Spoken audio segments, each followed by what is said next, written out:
is one of the greatest racetracks in North America, and it is right here in Canada. About an hour outside of Toronto, we're at Canadian Tire Motorsport Park for round number 9 of the 2025 NASCAR Canada Series season. Hello and welcome. I'm Dave Bradley. Along with me is 2023 Series champion Trayton Lapsevich, and Todd Lewis will join us shortly. But this same facility hosted round number 1 of 2025. Lots of drama, lots of action, and plenty of ruffled feathers at the end of that one as well. A late race pass with a little bit of contact will do that. Marc-Antoine Cameron hunted down our colleague Gary Clute in the final laps, gave him the bump and run in turn 3 here on the last lap. As you'll see, got around him. Gary Clute did some dirt track, was able to save it, finished P2, and Marc-Antoine Cameron comes home with the win. I'm sure we're going to see a ton more action just like this today. Well, you're not wrong, because the bump and run has been a thing here at Canadian Tire Motorsport Park for as long as we can remember. A lot of races decided that way, including one you were involved in, right? Yeah, you got to kind of expect it nowadays, Dave. You know, the way to think about it is the other driver is probably going to do the exact same thing. These races are so hard to win nowadays. You'll see Marc-Antoine Cameron got me back only a race later at Chaudier, so that's kind of how it goes, and I feel like Gary Clute's probably got a similar thought process today. I feel like if he's in the position where he can do that to win, he's going to do the same thing. So he's got a fast car rolling off P3, and he hopes to top the podium today. Yeah, well, a lot of time has passed since race number 1 and where we're at now in the 2025 season, and we caught up with both those drivers, Marc-Antoine Cameron and Gary Clute, to find out if that same situation presents itself here today, will history repeat itself? Mark, in the spring race, you were running second, but at the checkered flag, you were running first.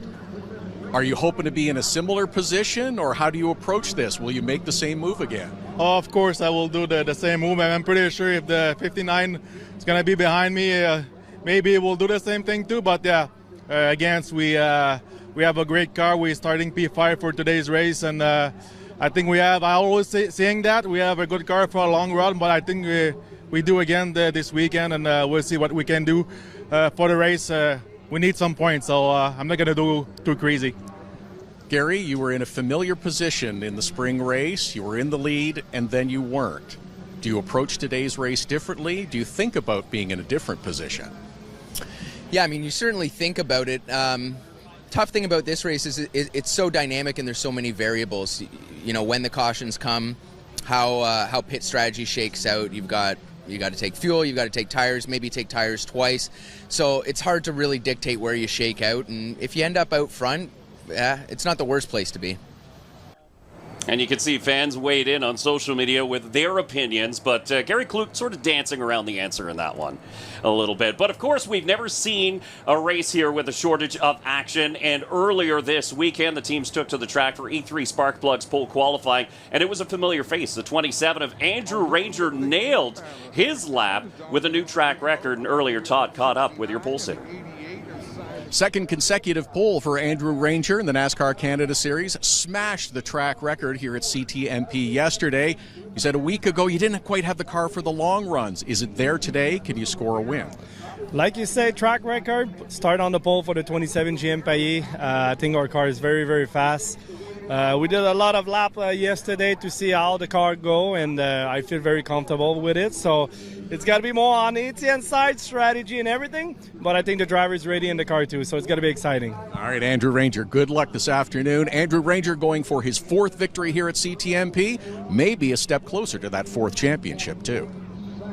And you can see the smile on Andrew Ranger's face. He has momentum on his side to win a GP3R. Second place at iCar has pushed him up to second in the points race, too. I really like the Andrew Ranger that we're seeing right now. You know, the last couple seasons probably hadn't been exactly what he'd liked, you know, picking up a few wins here and there, but the consistency is there this year. He's chasing for a championship, and he's got some really fast cars. He has been so good here in the past at Canadian Tire Motorsport Park. At one point, this was his playground, but he hasn't visited Victory Lane since 2016. In the spring race, had some mechanical issues that held him back a little bit. Yeah, you know, Andrew Ranger, he's always up front when it comes to these road courses, and yeah, I think we're going to be seeing a lot of the 27 today for sure. Let's send it down trackside for the most famous words in motorsports. WeatherTech Canada, Reed Neck to give today's command. Drivers, start your engines!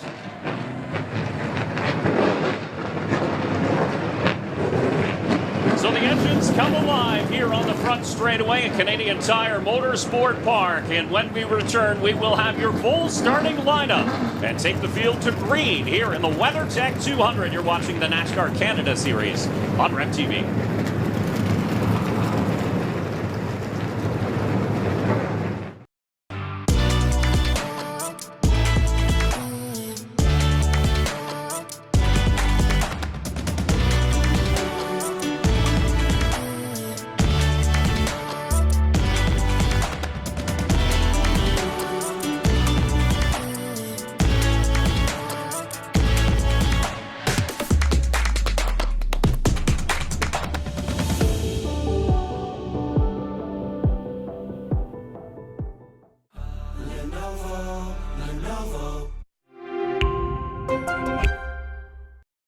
Is it time to say yep to Vyepti? Vyepti is an IV infusion that helps prevent migraine attacks. Chronic migraine patients saw 23 fewer migraine days on average per treatment. And it's just 4 30-minute IV treatments a year. Don't take if allergic to Vyepti. Allergic reactions, high blood pressure, and Raynaud's, which causes numb or painful fingers or toes, can happen. Get help right away for rash, swelling of the face, lips, tongue, or throat, or trouble breathing, hives, and facial redness. Common side effects are stuffy nose, scratchy throat, and allergic reactions. Ask your doctor about Vyepti.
And welcome back to round number 9 of the NASCAR Canada Series from Canadian Tire Motorsport Park.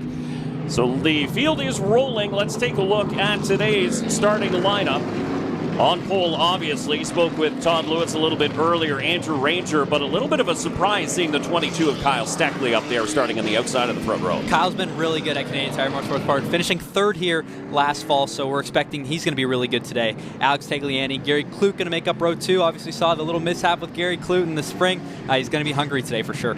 Now, if you look back to row number 3, we have the 96 of Marc-Antoine Cameron. Coming in as your points leader, DJ Kennington, a strong qualifying effort in the Castrol Dodge in the 17. Then Kevin Lacroix in the 74 to the inside of row number 4. Believe it or not, the top 7 drivers all beat the existing track record here at Canadian Tire Motorsport Park. Yeah, hearing the Trans Am cars actually put up a lot of new rubber on this track that brought a lot of speed for these Canadian Tire, or these NASCAR Canada Series cars. So really fast speeds in qualifying. See LP Dumoulin 5th in points coming into this one. He'll start in the 10th spot in the 47 as we continue through the starting order here as the drivers try to get as much heat into their General Tires as they can. Connor Bell, of course, he won at Calabogie. This is his first start here at Canadian Tire Motorsport Park in the 3, alongside fellow rookie Jack Polito making his very first start.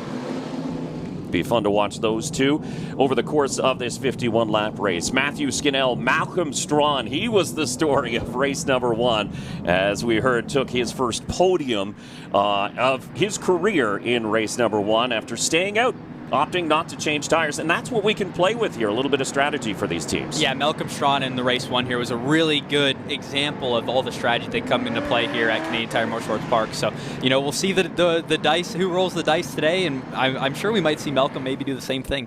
Simon Charbonneau in the 88 in the Rookie of the Year battle. Dexter Stacey makes his return in the 92 alongside the 84 of Larry Jackson. That is row number 10. It is a big field. So Peter Kloot in the 6. He did take time in qualifying. He opted not to start this race. He's still a little sore from an earlier race incident, not in the NASCAR Canada Series, but opting to err on the side of the caution because it is a long and physical 51-lap race.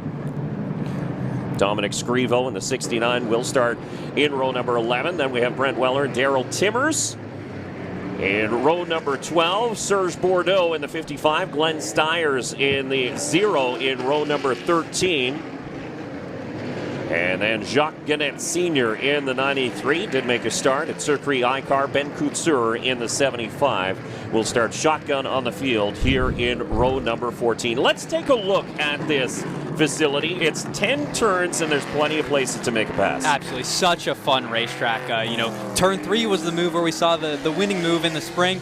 Generally, it's in turn 10 here is where we see it most of the time. So many passing zones, though. 5A, turn 8, so many cool passing zones. Very fun track to drive. It is just a fun flowing track for these drivers. A lot of momentum and a lot of top speed. And before we do go to green, let's go to Todd Lewis, who is standing by with our first Pinty's Pit Report. Tell you that the 22 car of Kyle Steckley had a brake line come loose during the autograph session. It was loosely fastened, it leaked out all the fluid. Team went to work, but of course there are restrictions of what you can do. They worked without raising the hood, they got it tightened back up, they believe they've got fuel or fluid in the brake lines. Everything is good. Kyle Steckley seems fine, and we'll find out pretty quickly if those brakes are working or not for Kyle Steckley in the 22.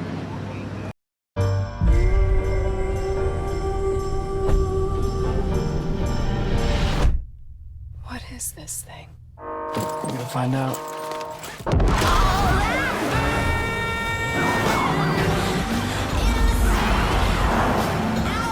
are you doing? We're good.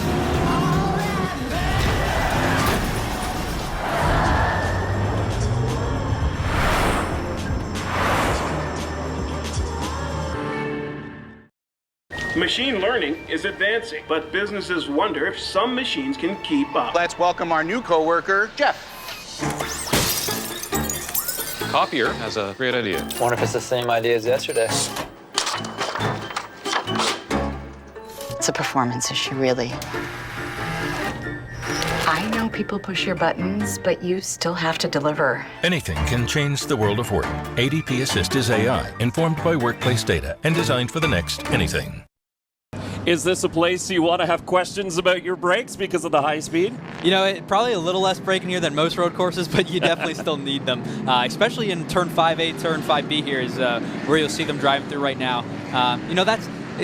stuff like that as a driver could throw you off a little bit, even being late to the grid. But I think Kyle's in the zone. He's got a fast race car. I was talking to him a little bit last night at Sunset Speedway, and he feels really good about the piece that they have here today.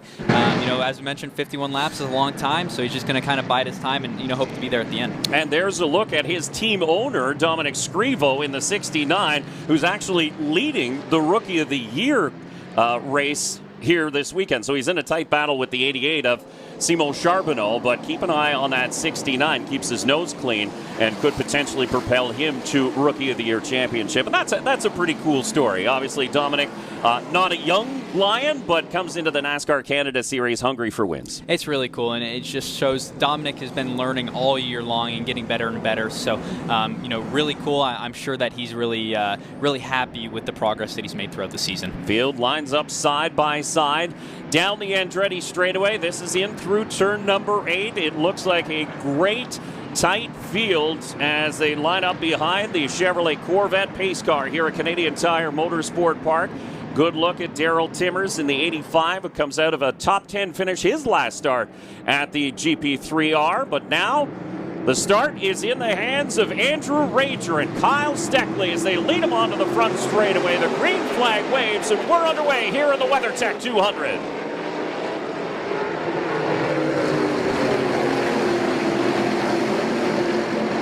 All tidy through turn number 1 for the first time, as now we start to see them get spread out single file, or do we? There's some contact into turn number 2.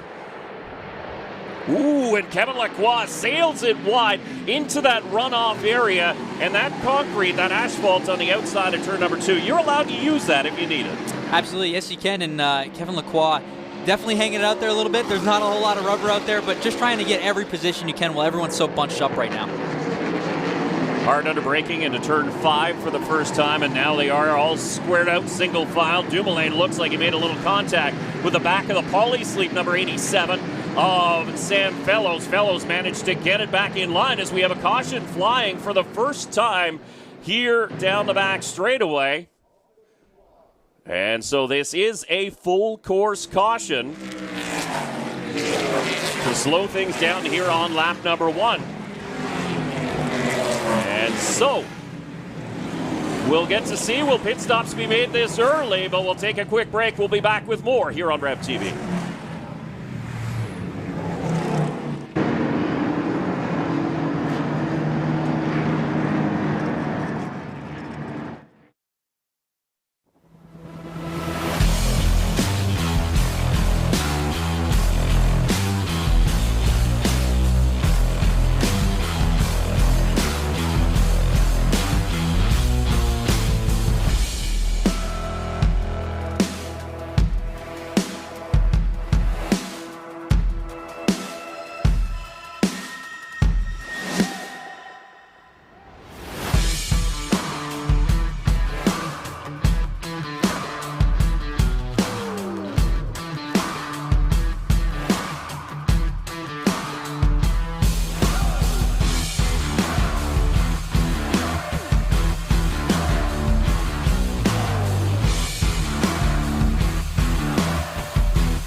And welcome back to Canadian Tire Motorsport Park, and you can see some repairs being made to the 85 of Daryl Timmers. The reason for the full course caution, debris on the front straightaway. You saw smoke coming from the 81 of Brent Weller, and obviously the 85 of Daryl Timmers involved in that as well. So that was right off the start. Obviously, it's an accordion effect. When you have so many cars, you're towards the back, people start to check up a little bit, and it's hard to avoid, isn't it? That's exactly it. Everyone's trying to gun for these positions. Well, everyone's so close together, so you're just trying to get everything you get. We can see them picking up some debris on the front stretch here. Still really early, obviously, only on lap 1. It's really unlikely we're going to see anyone come down pit road unless it's for repairs, such as in the 85's case. Now, I want to give kudos to Ron Easton, the crew chief on the 85 team of Daryl Timmers. Really the brains behind the setup on that car, and the great run that they had at Grand Prix Trois-Rivières. Ron Easton, very much a key member, and now he's going to work making repairs in the early going. We're at Canadian Tire Motorsport Park for the NASCAR Canada Series as we continue under a full course caution, less than a lap in.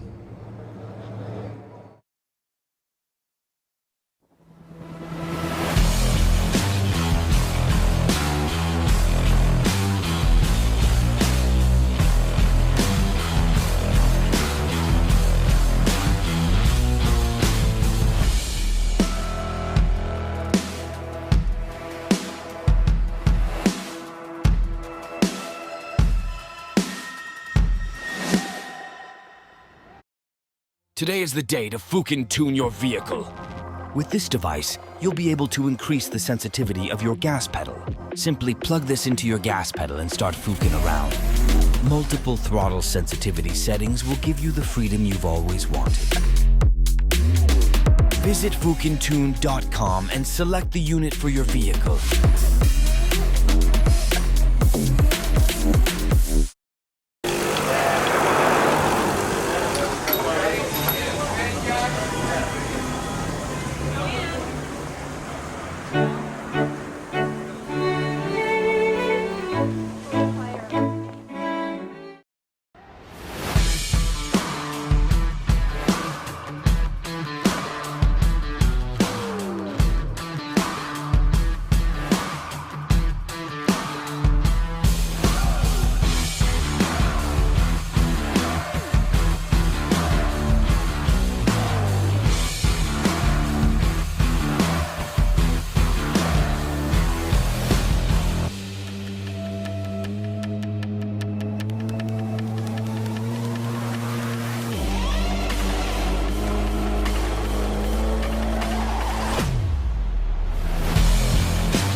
Welcome back to the WeatherTech 200 as we continue under a full course caution for a minor incident, some debris down here on the front straightaway. NASCAR deeming it enough that they had to clean it up before anybody ran through it. But we talked a little bit about strategy at play. This is obviously too early to make your stop for fuel or tires at this point. If you take tires now, they're going to be worn out by the time you get to the end. Yeah, it is. And, it does change up the strategy possibly a little bit. Generally we see people coming in for fuel around lap 9, lap 10, because that's when you can make it to the end. Having a caution early like this, it allows you to save some fuel. So we might see guys come in almost right away once we go green here. We could see 3-4 laps and them starting to roll in. So we got 4 tires on pit road. They got to take fuel. That's a given as the 85 comes here to just make some final patches here before we go green. Looks like it's probably going to be okay. They got the bodywork all buttoned up on that thing.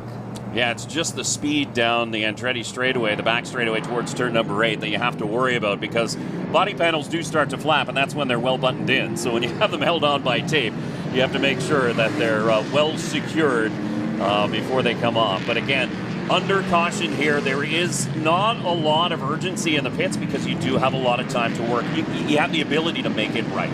You do, and that's right now it's a little bit different than when we see guys come in for tires and fuel, because in that sense you can actually lose spots or gain spots on pit road. So that's where it gets exciting. It's not a race right now. These guys are just trying to get that thing patched up to their best abilities and get that 85 car back out there. So the 81 of Brett Weller able to make repairs to that machine as well. He was the one that was smoking coming down the back straightaway when we went to break, and so they obviously pulled out the fender on that one, and he's not smoking anymore. As you see, the spotters lined up. That is an important spot in turn number 1. That's where they hang out with NASCAR officials who give them all the indication. Pit lane's open, pit lane's closed, and talk to a lot of the spotters. They can't see much in turn number 1, but they have to be there. That's mandated. Yeah, and it's a little different at a road course here because they'll actually have multiple spotters stationed throughout the track. So generally turn 1, turn 2 is another spot as you got in the turn 3 there, turn 8, and probably one in turn 10 here if you have those guys available. As we come back to the green flag here. So once again, it will be Andrew Ranger and Kyle Steckley. Steckley in that Sierra Excavating, number 22, up on the outside. He was able to slot in behind the GM Paille number 27 of Ranger into turn number 1. The first time we try to start, we're back to green as the field makes its way through the Pinty's restart zone.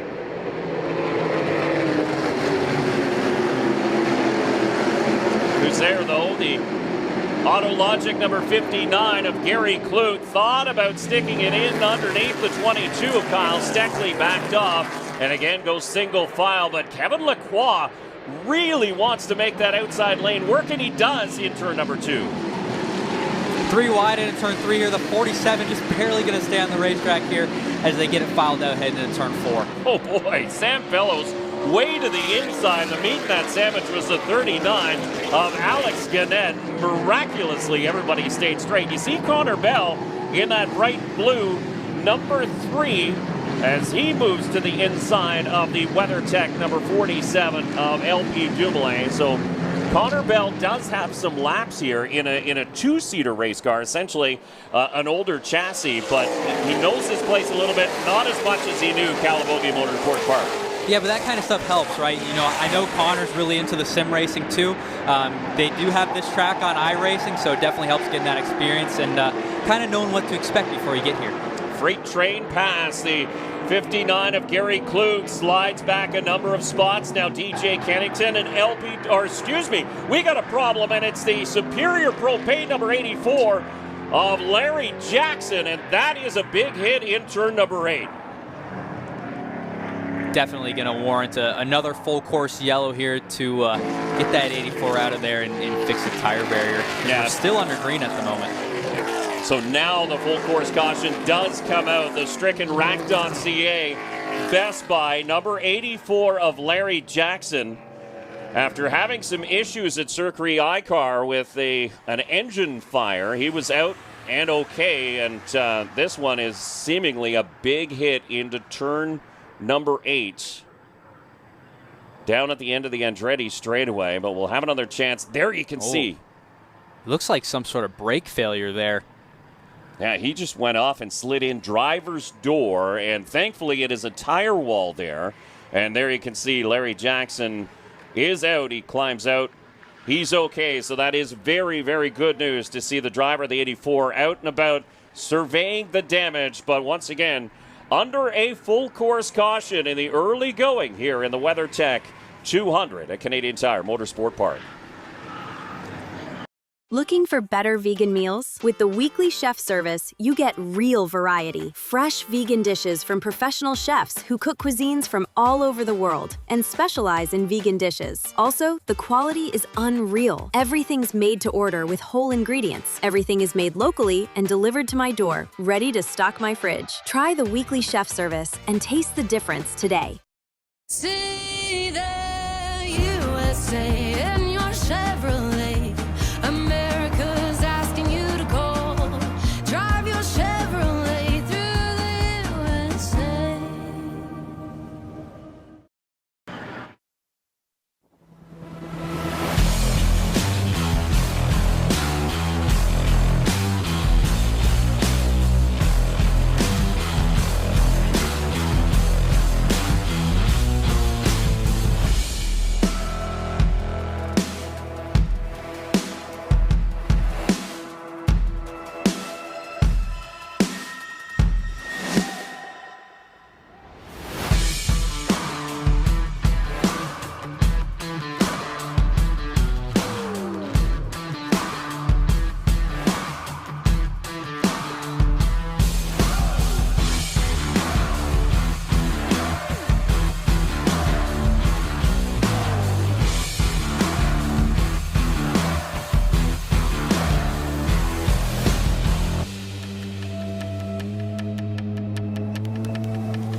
Canadian Tire Motorsport Park hosts round number 9 of the 2025 NASCAR Canada Series season, and it is a fast and flowing racetrack, but unfortunately sometimes those speeds come up and bite you, and in this case it was the 84 of Larry Jackson who had issues at the end of the Andretti straightaway into turn number 8, hitting the tire wall with a significant force. As you can see, the cleanup crew working to remedy the mess that is now the tire wall and get that Superior Propane Rack.ca number 84 of Larry Jackson pulled out of there. So this cleanup is going to take some time, and earlier our Todd Lewis had a chance to catch up with the president of NASCAR, Steve O'Donnell, who has made a trip here to NASCAR, to Canadian Tire Motorsport Park.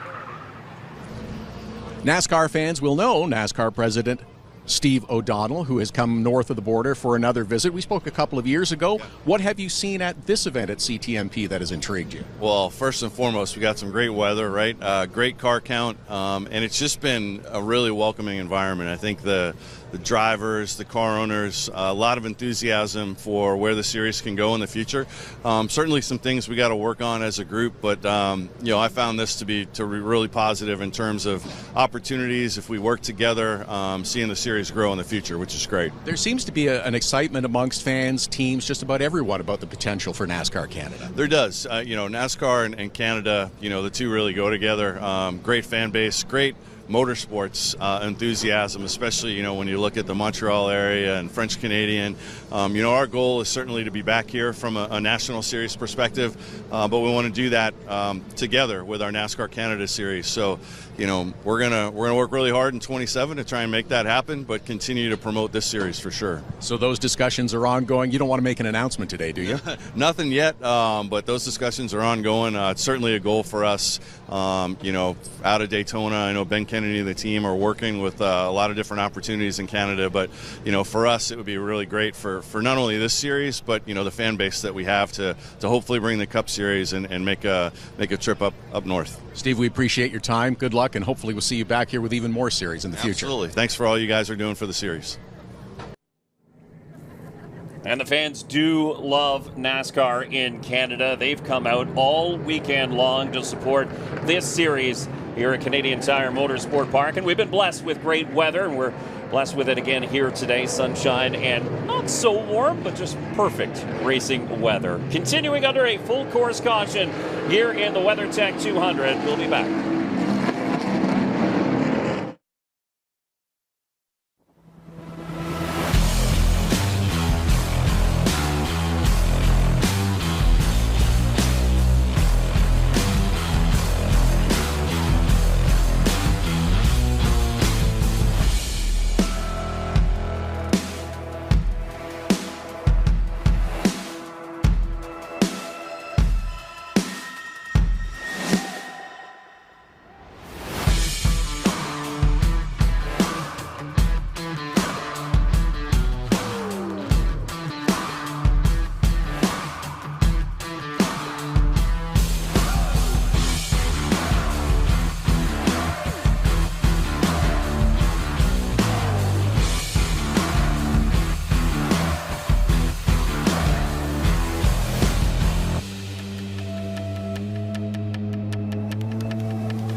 And once again, the field continues to cycle this 10-turn road course at Canadian Tire Motorsport Park under a full course caution. The reason for this delay is a cleanup in turn number 8. Larry Jackson, the Ontario driver, making a significant impact, and now the red flags being shown.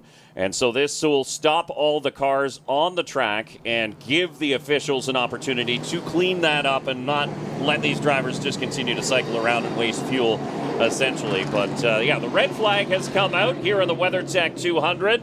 And let's go to Todd, who is standing by with another Pinty's Pit Report. Todd? Well, yes, that red flag is out because this repair is going to take a little bit of time for the track cleanup crew and the NASCAR officials to make sure that they do have it repaired and back into its proper condition before we go back to racing again. They have closed pit road while they facilitate all of those repairs as well. But this is going to give teams a lot of time for discussion because you'll go another lap, maybe two, before we get to opening pit road. That's going to get us close to about lap 10 of this race, and a lot of it has been under yellow. Is somebody going to take a chance, maybe pit before we go back to green, and that will be their fuel stop? Maybe we have someone who really rolls the dice and is thinking strategy long term. Just top up the tank as much as you can. Give yourself what you believe is enough fuel to go the distance. Larry Jackson, they have brought back. We can tell you that he's gone for a medical checkup just to make sure that everything is all right. But I'll bet there's an awful lot of discussion going on right now with these teams thinking, do we make the fuel stop? Is this going to be it? And then think about tires later on? I think the strategy is going to start to play out. You're not wrong, Todd, because sometimes in a case like this, when the field does come back to green, you'll see a last-minute taker. Somebody might just dive into the pit lane right as the field is taking green. You miss all the carnage, you get a pit stop in, and then you get clean track in front of you too, so that might play out.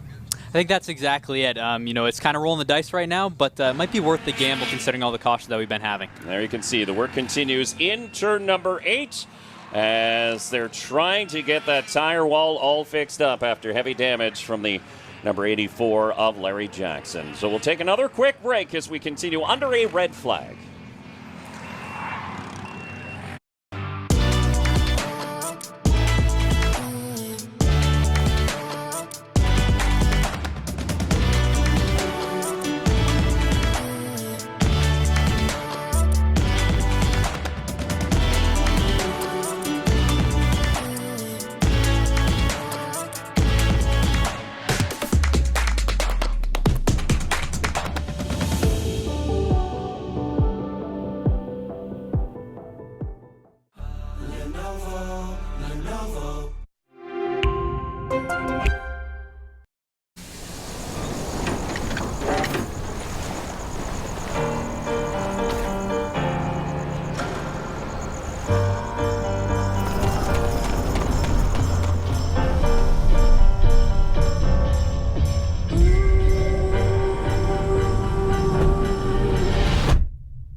Find out.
And welcome back under a red flag here in the WeatherTech 200 at Canadian Tire Motorsport Park. There you see your current race leader, the GM Paille number 27 of Andrew Ranger. Kyle Steckley is in second spot. Alex Tagliani will be in third when they go back to green, but you can see it's extensive damage on the nose of the Rack.ca Superior Propane Best Buy number 84. So I thought that car went in more with the driver's side door. It looks like it stuffed it in really with the left front corner. Yeah, either way, really hate it for Larry Jackson and his team. Larry's such a strong supporter of the NASCAR Canada Series. Obviously had a lot of bad luck this year so far with the iCar there last weekend.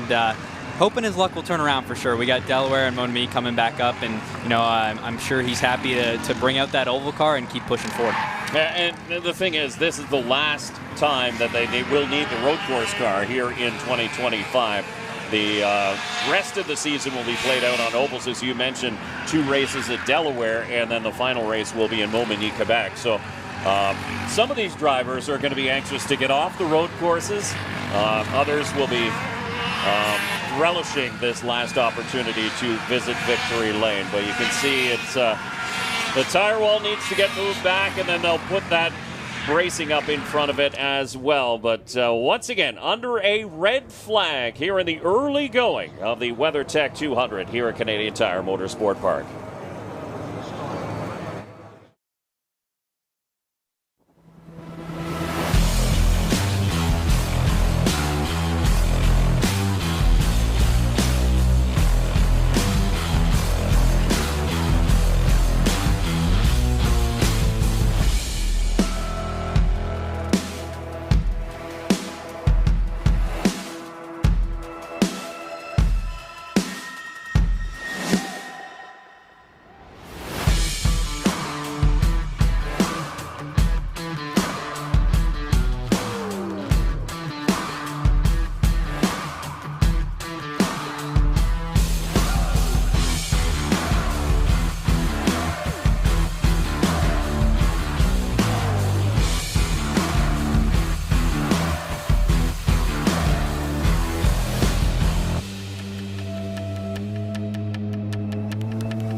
And the cleanup continues in turn number 8, where the tire wall is being repaired after an earlier incident involving the 84 of Larry Jackson. You can see the field lined up along the Andretti straightaway as we are under a red flag here in the WeatherTech 200.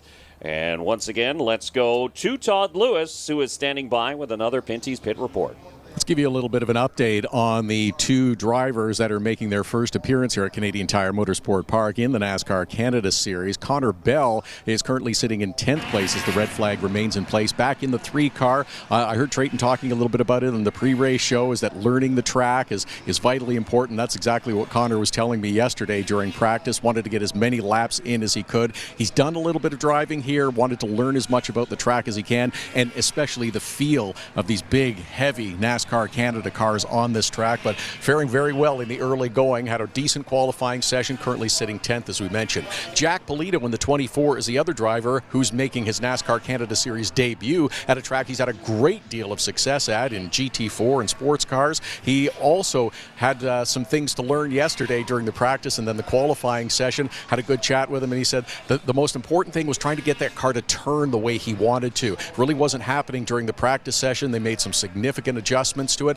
Not dramatic adjustments, but a number of small fine-tuning adjustments. They told me from their notes that they took during their test session this past week. Feel that they've got the car in a much better position. He sits 14th right now. We'll see what both of these drivers can do in the remaining laps.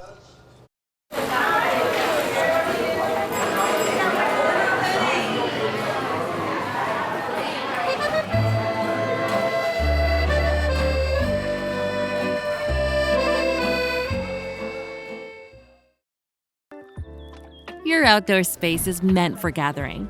Make it the hit of the neighborhood with Floor & Decor. From decorative tile and mosaics to lawn pavers and pool tile, bring your outdoor project to life no matter your style or budget. Create the outdoor space of your dreams with unmatched in-stock selection at affordable prices. Shop your outdoor project online or visit your local Floor & Decor today. And Todd's not wrong. Jack Polito had great success behind the wheel of a GT4 Mustang here in the Sports Car Championship Canada Series. As a matter of fact, he started 10 races. He won 9 of them. And in that only other race that he didn't win, it was a mechanical problem that took him out. And he had like a 40-second lead in that race, too. So, yeah, he's very, very good. But this is important for the drivers. It's not a smoking hot day here, but drivers need to stay hydrated, and NASCAR officials are doing just that. That's exactly it. It's not too hot outside, as you mentioned, but it still does get really hot in these cars. And the worst thing ever is being stopped completely, because at that point you have no airflow.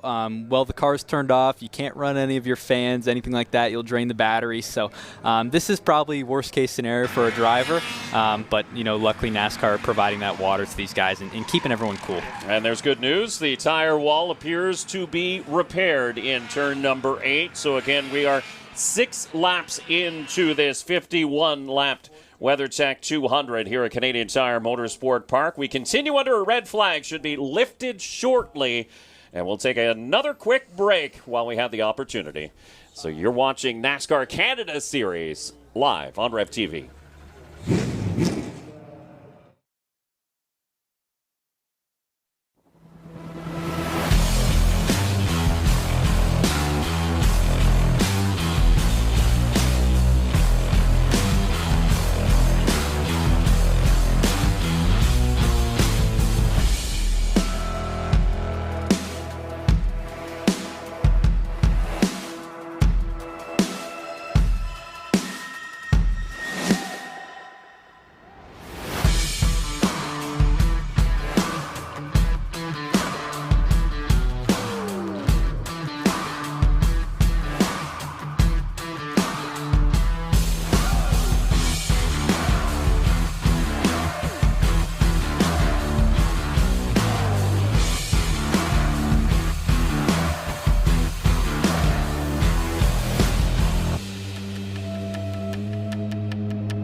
Welcome back to Canadian Tire Motorsport Park, and this is a little bit of a surprise.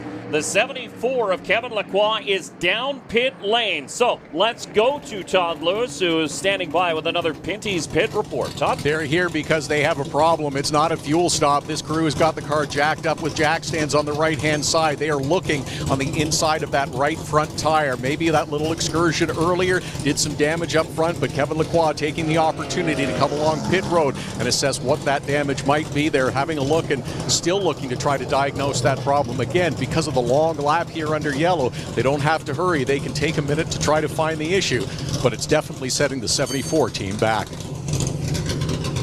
So Kevin Lacroix, who came into this race 4th in points, but just 26 points out. He needed this to be one of his good races, especially with a field this large. You have over 25 cars in this one. It's a good opportunity to make up a lot of points, but in this case, could be potentially a day where he would lose a lot of points. That's it, too. You know, Kevin Lacroix has had some bad luck, you know, as of recently here at Calabogie. He had an issue there in practice, and then again, even before he took the green flag in the race, and it seems to be spilling over today at Canadian Tire Motorsport Park. This is obviously a race Kevin would have circled. He's had a lot of success here, and hopefully the team can figure it out and get him back out there. Yeah, and he was one of 7 drivers to eclipse the old track record in qualifying, so you know he has speed in that Valvoline Napa Racing Chevrolet, but unfortunately right now he sits on pit lane. The jack stands underneath, and much to the horror of that team, the field lining up 2x2 down the back straightaway, so that means we're going back to green very shortly. Looks like a lot of confusion on what might be the issue. Looks like they've isolated to the right front tire there. Team's diagnosing it right now and trying to make any repairs that they can on pit road there.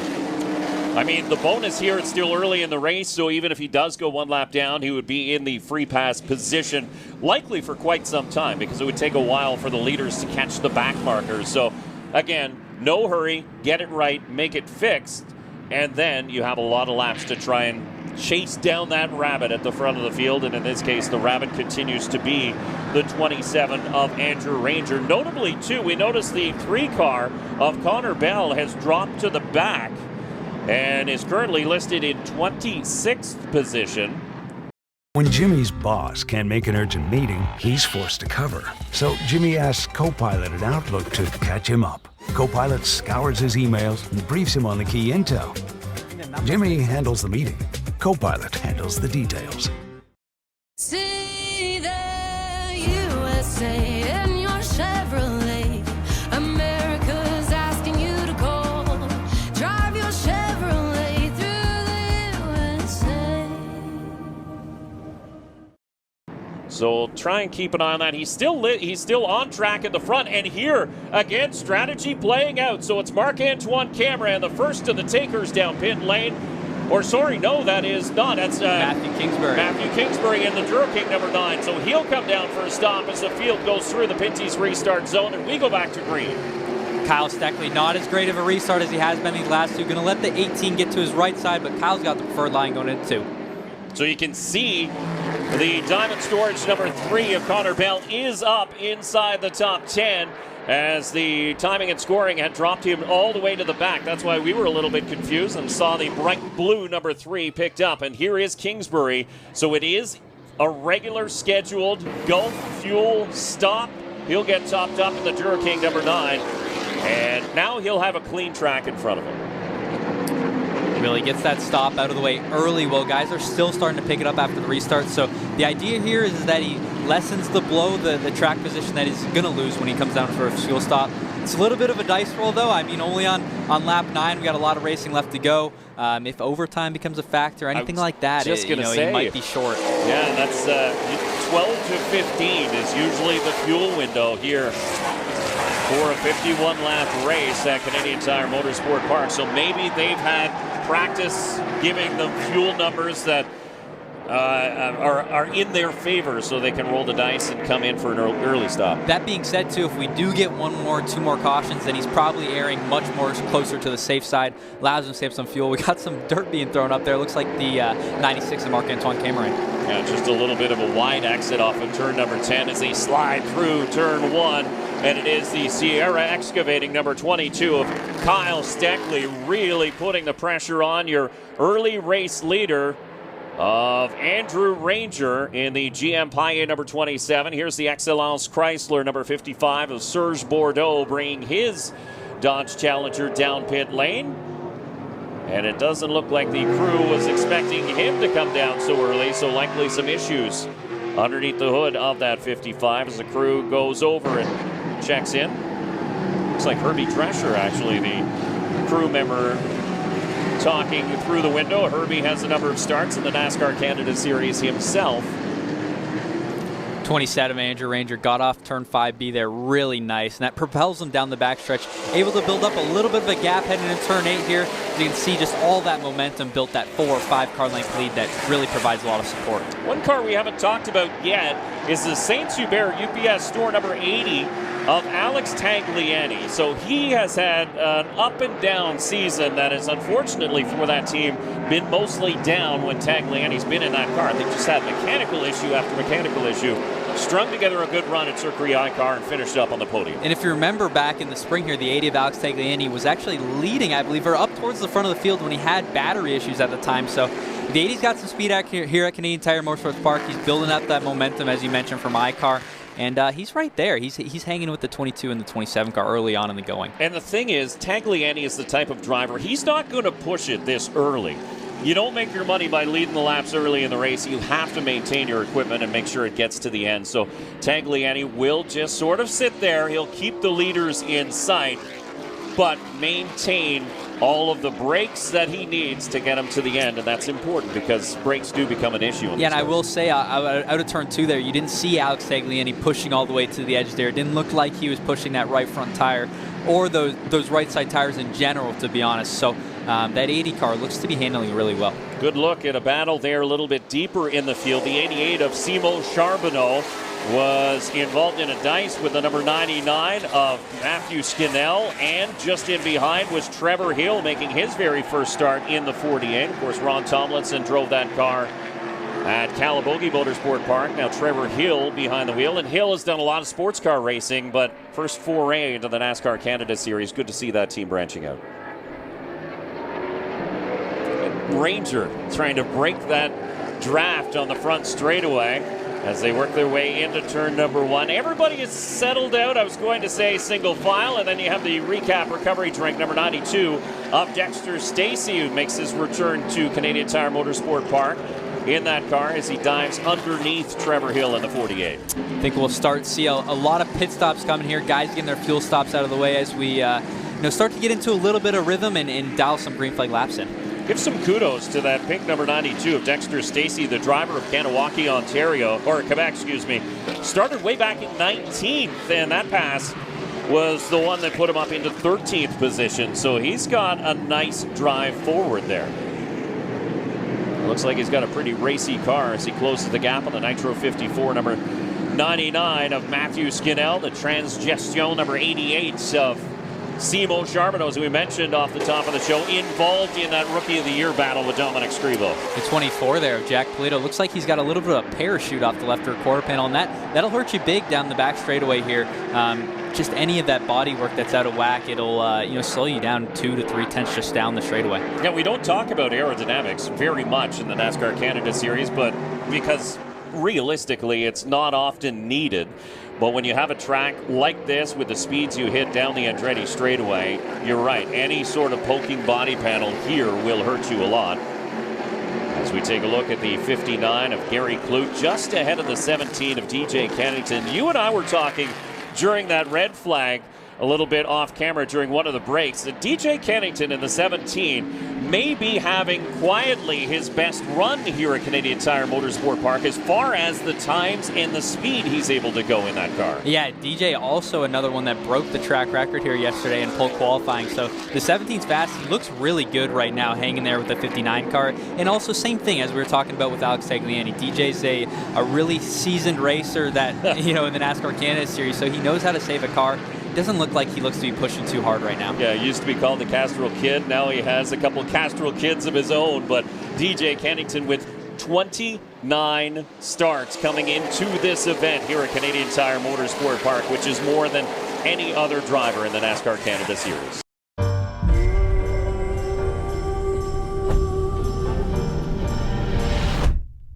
What is this thing? We're gonna find out.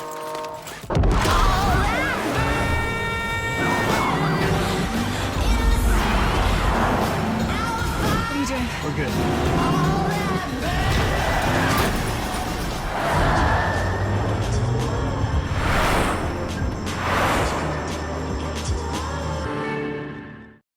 Vistaprint prints everything to get your brand in front of your fans, like t-shirts, water bottles, and totes, so everyone can gift it, work in it, and take it. Whether it's one of a kind or one for your whole team, if you need it, we print it with 20% off for new customers at Vistaprint.com.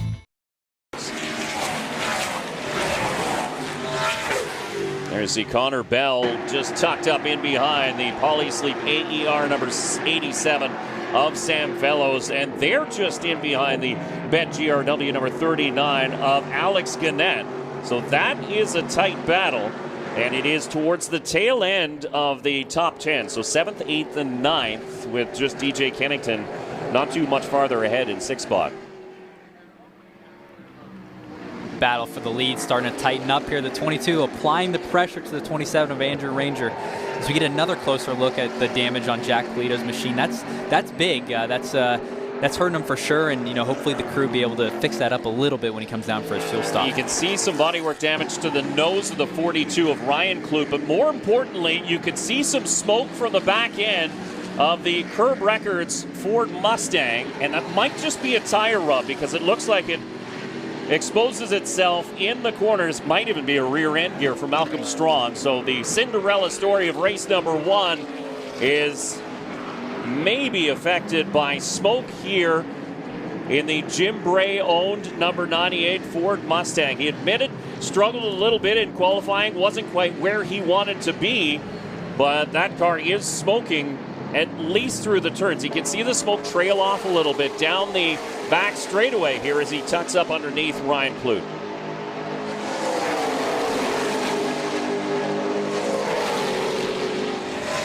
Yeah, so I'm not sure if it is a tire rub. It's coming from the rear end, and that's usually an indication. And wholesale pit stops now as we hit lap number 15. You see Kloot down pit lane. DJ Kennington comes in, the 87 of Sam Fellows, and the 3 of Connor Bell.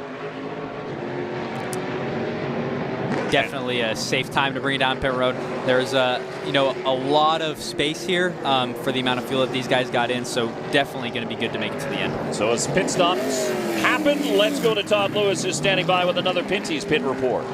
Tell you that, yes, these are scheduled fuel stops. Also, the 87 of Sam Fellows took the opportunity to make a bit of an adjustment. You guys were talking about the smoke that was coming out of the 98 car. They have come along pit road for their fuel stop. Routine service for Malcolm Strong. He is down and away, not really worrying about it. We'll wait for the next batch. Don, we got a big issue, and it looks to be turn number 3, but it's the 42 of Ryan Kloot, a full course caution yet again. So the legendary motor car, number 42 of Kloot, into the tire wall heavily just as pit stops were happening. Kloot has the window net down, an indication to NASCAR officials that he is okay. No doubt talking to his crew right now. The visor up on Ryan Kloot. He's going to get a quick drink, but that looks like a pretty significant hit to the front end of that race car. We'll take another look at what happened. He's battling with Jack Polito. Out of turn 2. Oh, and contact. That's concrete wall. That's not even tire wall. He finishes up against the tire wall, but yeah. Looks like Ryan Kloot thought he was clear and came across the nose of the 24 of Jack Polito, and yeah, it's definitely tight there for sure. I feel like the 42 of Ryan Kloot probably expected the 24 of Jack Polito to be a little further over to the left there, but either way, huge hit for the 42 car. Yeah, there is big damage to that car. You see bars hanging down over the rear wheel, but yeah, that's the problem. And there's not many exposed concrete walls left here at Canadian Tire Motorsport Park. The track officials have obviously built this facility with safety in mind, but that is one of the locations you get it, and it's not a location you often see anybody hit in there. No, I've never seen that one before, but you can see the tire mark on the right front corner of the Polito Ford number 24 of Jack Polito, and it didn't look like he made a move to the inside. He was just holding his line on the outside. The 42 came across as they were battling hard, and they made contact, and unfortunately for Ryan Kloot. Here's another look, and watch the 24. So lots of room there. Yeah, so I think it's exactly that. I feel like the 42 probably expected the 24 to be a little over to the left. And mind you, the 24 doesn't necessarily have to be right over to the grass on the edge of it. That's kind of just the general expectation as we see Ryan Kloot hop out of the car. Really good to see that he's okay. Yeah, you can hear the crowd giving him a round of applause, and he'll be able to walk to the NASCAR trucks, and he'll head to the infield care center to get quickly checked out. But once again, under a full course caution, the third time so far here in the WeatherTech 200. We'll be back with more.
At New England Douglas, we know that finding a firm who cares about excellence isn't easy.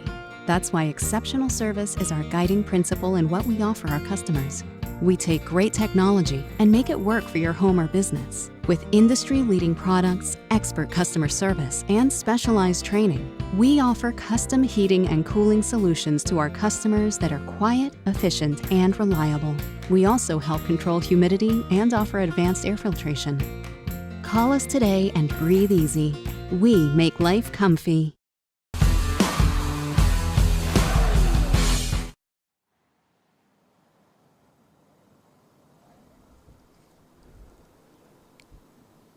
And there you can see more issues for Benoit Couture in the 75 as he stops on the racetrack. The full course caution for an incident involving the 42 of Ryan Klutz after making contact with the 24 of Jack Polito up in turn number 3. And so the cleanup continues there as Benoit Couture takes a look underneath the hood of the French Can-Can popcorn Dodge, and the Couture team handing out free samples of that popcorn down in the paddock, so a popular place for the fans to stop by over the course of the weekend. Unfortunate for the 75 team, it looks like their event is going to come to an end early, but we talked about this now. With that group of cars that came down pit lane for that fuel stop, this caution and where it fell benefits them huge. Yeah, huge advantage for them to come down pit road before the yellow was thrown. They got one stop out of the way that was mandatory for them, basically. You need fuel to make it to the end, so that's one extra stop that Andrew Ranger, Kyle Steckley, Alex Tagliani are still going to have to make outside of their tires. So it's going to be interesting if we see guys like Gary Clute, DJ Kennington come down for two tires at this caution. I think either way it's going to be really busy on pit road here. So Andrew Ranger continues to lead as he has since the drop of the green, set a new track record to sit on the A3 Spark Plugs pole. And he comes into this event second in points as we take a look at the point standings coming into this event. Marc-Antoine Cameron is on top, but it's just 12 points back to Andrew Ranger and then 15 back to DJ Kennington. It is super tight coming into the stretch run of the season. Yeah, points are really tight right now, a lot tighter than I feel like we've seen it the last few years here. So Andrew Ranger has been building up a lot of momentum recently with iCar and Three Rivers there. And then DJ's right there as well and having a good run tonight. So they're all coming after that 96 of Marc-Antoine Cameron. Kevin Lacroix, fourth in points. We talked about his troubles early, and it appears to be something up with the suspension on the Napa Racing number 74. He is currently in 24th position, so he's well down the running order. But I believe he is the first car one lap down, so he might even be able to get the free pass. We'll have to see on that one during this caution period. But yeah, there's still a lot of racing left in the season, and importantly for DJ Kennington, 2 stops at the track that he cut his racing teeth at Delaware Speedway. Yeah, I was going to mention that as well. You know, DJ, not 1 but 2 races there, and that's we got some more contact here under yellow. But yeah, DJ always looking forward for Delaware, and he gets 2 races there, so it's going to be really advantageous for him. Let's go pit side to Todd Lewis, who's standing by with another Pinty's pit report. Todd? We're waiting for the pits to open, just as you guys are, because of the 75 car having the issue. They've delayed the opening of pits just a little bit. We can tell you that the 74 car of Kevin Lacroix is going to be the free pass car. He will get back up onto the lead lap. We'll tell you as well, it was a ball joint problem on that right front that the team had to repair and make pretty quick repairs as well. We did see cars come in before the yellow flag came out for fuel stops, including the 17. They will be back again. The 17 DJ Kennington car, they'll be making 2 tire change. The 96 of Marc-Antoine Cameron also going to change a couple of tires. Will they return to take fuel? That's the possibility under these caution flags as well. It's the opportunity to perhaps make a couple of stops. Maybe that'll be it. Mark went on to victory in a previous round, taking only 2 tires here at Canadian Tire Motorsport Park. Maybe that will be the strategy again. That we'll have to see if it plays out. Well, it's interesting too, Todd, because it'll give the teams an opportunity to check the tire wear on those tires that they do replace, see how much these general tires are wearing down, if they can in fact make it. If they're happy with the tire wear as it sits, maybe they decide to keep their car out longer. Yeah, I probably would have expected the 96 car to be coming down for fuel first, given I thought we needed that. Maybe they know something we don't, but the 96 is going to get his tires out of the way first. More than likely he's going to come back around and get the fuel. The only bad side of that could be if NASCAR rushes to the green flag and doesn't allow him to get that fuel in there in time. And we've seen that in the past. Some teams are planning to make those 2 stops under the same caution and then just essentially run out of time and unable to do it. But a quick splash of fuel would be a little bit easier to do if, in fact, they do hurry things up. If you come down like Matthew Kingsbury did on lap number 9, quick splash of fuel, and then you're set on your way. Yeah, and for those that don't know what we're talking about, why they can't just take the fuel and the tires at the same time, it's a NASCAR rule. You can only take tires or fuel at once, and that's only 2 tires that you can take at once as well. So these guys can't do fuel and tires on the same stop. They're going to have to take their tires on one stop, come back around and do fuel if they want to. And there you can see the reason for the initial caution, and it is the 42 of Ryan Clute, badly damaged after making contact with the concrete wall, not a tire wall, up in turn number 3. Contact with the 24, the rookie Jack Polito. And yeah, they're going to follow that flatbed down pit lane. It is the top 3, now top 5, all down pit lane. And let's go to Todd Lewis, who is standing by with another Pinty's Pit Report. Back and awaiting the arrival of all of the cars here along pit road. As soon as pit lane open, they make the dive. As we mentioned, it's the 96 of Marc-Antoine Camberand who will come around and get 2 left side tires. It is fuel first for the 27 of Andrew Ranger. Same situation. LP Dumoulin, Alex Tagliani quick on his stop. He is also done. DJ Kennington has made his return to pit lane. The Castro crew goes over to the left side to change 2 left side tires. Now we'll see which, if any, of these competitors come back for that second stop during this caution period. We'll wait to see if they do get the sign that they are going to go back to green or not. But if they have the opportunity, it's a chance to make your final stop, maybe for the entire race. We'll wait and see. But yes, the 96 team is setting up like they want to come back for fuel, and this might be it for them. Left side tires on the 17 of DJ Kennington, and the left side is the side that takes the most abuse, isn't it? Exactly. There, a lot of the fast corners on this track. Where is my Old Spice? My cologne-infused Old Spice. Gotta get my Old Spice. DJ, we're leaving. Is my Old Spice in there? I think I'm gonna stay. Stay where? Here on the island? In this tub. With my new cashmere and vanilla Old Spice. I'm just worried that I'll never see you again. Dad? Boy, I'm talking to my Old Spice, not you. When business slowed, Hank asked Copilot in Excel how to help bring back the $1 slice. Copilot runs the numbers so Hank can see which extras make the dollar slice work. Thank you. Hank makes the pizza. Copilot handles the spreadsheets. Are right-handers, going into turn 8 and turn 3. So you want to get those left sides out of the way. Those are the ones that we generally see have the most wear, as we see the 2014 of Jack Polito trying to get that left rear quarter panel cleaned up a little bit. It looks like they're going to cut it right off. I'm not sure if that's better for downforce either, but I might catch the wind in the back tail panel of the BC race cars. Number 24, Jack Polito, again making his very first start in the NASCAR Canada Series. Was super excited about getting involved in this series. Essentially getting out of the GT4 series, which he's raced in the past, but says he loves these cars and the ability to put the driving back in the hands of the driver.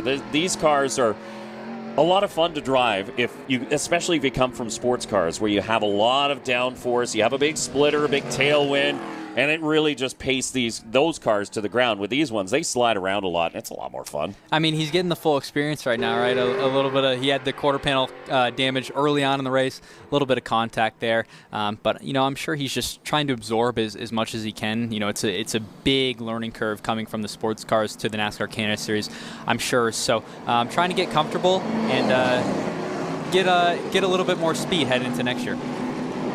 And so you can see the 85 of Darrell Timmers is tucked up in behind the pace car, but once again, we're expecting more pit stops. Another round as the leaders find their way around the 55 of Serge Bordeaux. They're all lined up single file, and again, Pit lane expected to be a very, very busy place as we watch the strategy play out here on lap 19. So we're coming through to complete lap 20 of a scheduled 51. And again, the drivers will need a splash of Gulf fuel to at least make it the entire distance. And here we go.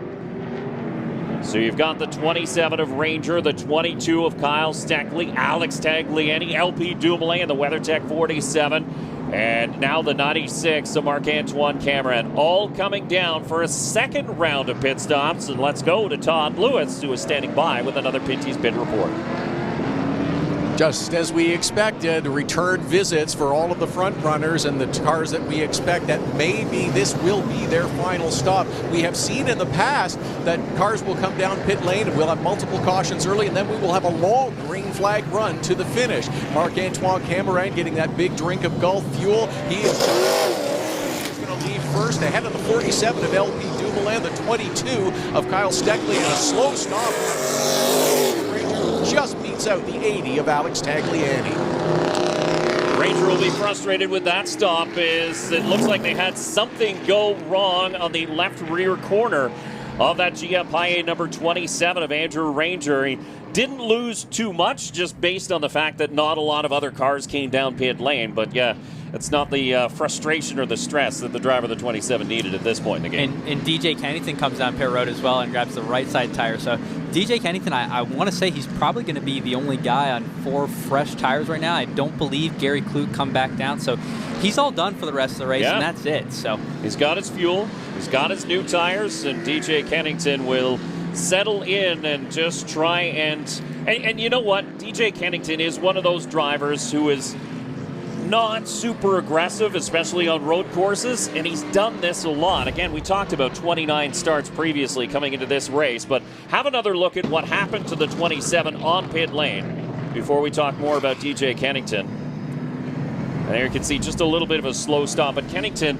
knows how to save his equipment, and he will get it to the end. He does, and that's my mistake there too. The 59 of Gary Kloot did come down and get right side tires as well, so that's the 59 and the 17 car completely finished with their stops for the day. They got their fuel, they got their 4 tires, and these are 2 guys that we're really going to have to look out for here. I know they have a lot of speed, and now they got 4 fresh tires as opposed to the 22's 2 left side tires, the 96's left side tires, and the 27's left side tires as well. So, you know, we mentioned a lot of the fast turns are right-handers, but there is a lot of fast left-handers too, so those right-side tires definitely will pay dividends as well. The only thing of concern is that they do have to battle back through the field, and when you're all clumped up together, incidents can happen. So they'll have to look way far past their hood pins to see what's coming up. And it's interesting too because they're all bunched up here at the back of the field. So we see I think it's the 22 of Kyle Steckley going to be leading the charge of our front runners here coming from the back. Daryl Timmers, though, in the Rack.ca number 85 is your race leader. Sam Fellows will take the restart on the outside. Boy, Sam Fellows is a driver who could really, really use a good run here. He's had speed in that Polysleep AER number 87, but unfortunately has not made it to the finish in a lot of races that he's contested so far this year. Was knocked out late at GP3R, and here he is on the outside of Daryl Timmers as we make our way into the Pinty's restart zone with 31 laps to go as they take the green flag once again.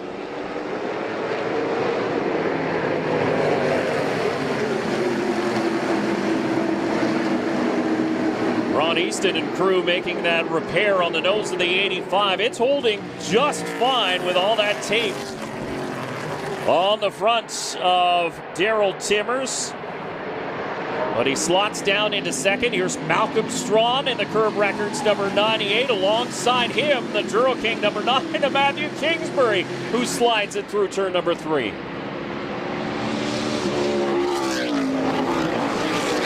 Keep an eye on that Bet GRW number 39 of Alex Gananis.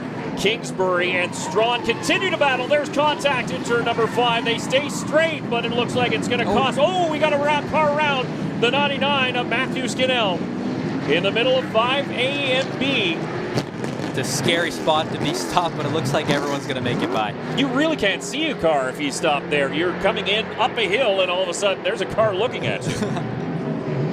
So the Nitro 54, number 99 of Scannell, manages to refire. Importantly, we stay green, as obviously a late pit stop from the WeatherTech number 47 of LP Dumoulin will pick up a spot there as he moves around down the back straightaway. And now Dexter Stacy starts to work on the number 98 to Malcolm Strawn. Car takes a quick dip off into the runoff area off of turn number 10, just 2 wheels off into the dirt, but it puts up a cloud and it looks like something big has happened, and thankfully it didn't. But wow, business is picking up at the front.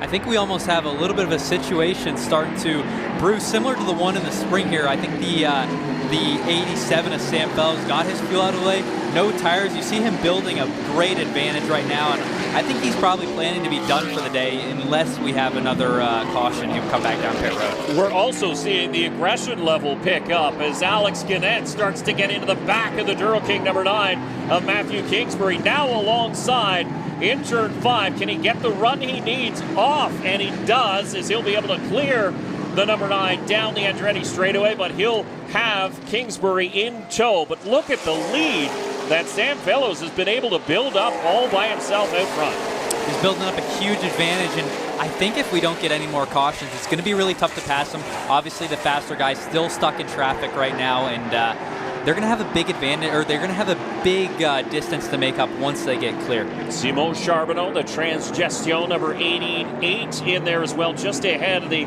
Malcolm Strawn car, the Jim Bray-owned number 98. You can see the flames on the nose of the Ford Mustang. There was Dexter Stacy with Connor Bell. Again, Connor Bell won earlier on this season, sitting comfortably in the top 10 behind the wheel of that EHR number 3. And more importantly, Diamond Storage has their headquarters located not far from here. They have a huge group of people enjoying today's race, so great to see that 3-car putting in a good run in the early going. Oh, Strawn gets into the 88, under braking in turn 3. Big walk-up from the driver of the number 98. I think he was expecting he was going to get the inside lane there, and then the 88 kind of cut him off at the last second. Had to lock him up, and another brake lock up into turn 5. So that's the thing. Once you lock him up once and you get these tires hot, it makes it that much easier to lock him up another time. Connor Bell slipping underneath the recap recovery drink, number 92 of Dexter Stacy.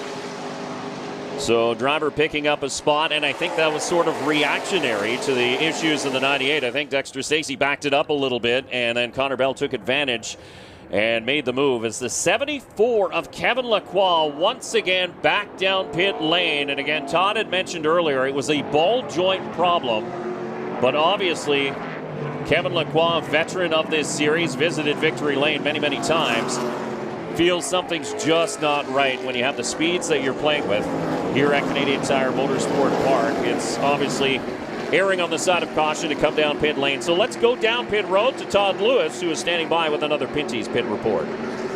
Yeah, 8 times Kevin Lacroix has been a victor here at Canadian Tire Motorsport Park. That will not happen today. We checked with the team and there was a ball joint problem, but that has not completely solved the issues with the front end for the 74 car of Kevin Lacroix. Unfortunate, because during that last caution period, got the free pass, got back on the lead lap, but now, of course, back along pit road as those front end handling problems persist for the 74 of Kevin Lacroix. Now it's about making repairs, trying to get back out and get as many championship points as you can with only 3 rounds remaining after this one. So the Kendall Hill Supply switch tire number 85 of Daryl Timmers is really sliding back just a little bit. So he was one of those drivers sort of rolled the dice playing the strategy game, and he's getting swallowed up by some of these cars that did make stops or potentially just have better equipment underneath them at this point in the race. But you can see the 85 up on the outside there, and again, cars continue to go by. Now he's in the clutches of drivers like Gary Clute, the Autologic number 59. Marc-Antoine Cameron in the 96 has moved himself up into the top 10. The 27 of Andrew Ranger was just in tow of the 96. It looks like now he's back there behind the 80 of Alex Tagliani. So I think we might have missed something with the 27 of Andrew Ranger losing a few positions there. And we can tell you that is a battle for 12th and 13th. So Tagliani currently in 12th. Ranger in 13th, as Malcolm Strawn is really hanging on to that car as he slides it out of turn number 1, and they head through turn number 2 now. trying to hold off Dexter Stacy. Simon Charbonneau, again, the Rookie of the Year contender. And again, another huge lockup from the Curb Records number 98 of Malcolm Strawn. And you called it. It's like he's now flat-spotted that tire, and every time he hits the brakes, it catches that flat spot and lights it up again. That's definitely it. Definitely flat-spotted into 3 the first time that he locked up. It's like we might have had someone go off into 5A there. But yeah, it makes it so much easier to lock up time and time again. And it creates definitely a vibration as well heading down this long back straightaway. Yeah, he'll be able to feel that. He's trying to tuck up in the draft, and there is your race leader, as we almost forgot about him. He's about 5 seconds out in front. Hometown Sam Fellows in the AER Polysleep number 87. We talked about drivers who have had some luck not go their way in 2025. Sam Fellows, he can go back a couple of years for that team having bad luck, but it looks like they've turned their horseshoe upside down at this point. And Sam Fellows out in front, but he's got some hungry customers coming up through the pack. You've got Clute, you've got Cameron, now you've got Tagliani, and here's Ranger. Sam Fellows is running some really good lap times, though. Last time he clocked a 123.6, which is still really fast for race pace, especially not having got us any tires yet. So it's going to be tough to pass him. As you see, the faster guys are starting to battle each other as they come up through the field, so that only makes them lose more time, and by the time they get clear to second, third, and fourth, that distance to catch the 87 is going to be even bigger. So you can see DJ Kennington trying to work his way back up as he slides up alongside Daryl Timmers. There's a good look at the UPS Store St. Hubert Chevrolet of Alex Tagliani. Of course, with Don Thompson Jr. standing on top of the pit box for the 80 team, Donald Teague giving him some great equipment as he has every stop of the year as the car owner. And Tagliani continues to try and work his way up through this field. Let's go to Todd Lewis standing by with another Pinty's Pit Report. Todd? Alex Tagliani was quite pleased with his car and said the team did an awful lot of work after Circuit I-Car and feels that they're in a better position today. Let's give you an update on our leader, the 87 of Sam Fellows. Just checked in with the team. They made their fuel stop, and they are good. Normally we talk about taking 2 tires or 4 tires. They're going to take 0 tires is the plan right now. Hopefully this stays green the rest of the way. We've got all the yellow out of it. They want to try to stay out front and manage their way through with 0 tires. It's a gamble that's paid off for several drivers in the past. If you look back through your notes as a team owner, as a crew chief, some drivers have been able to make it happen. And the benefit for Sam Fellows right now is he's got a huge lead.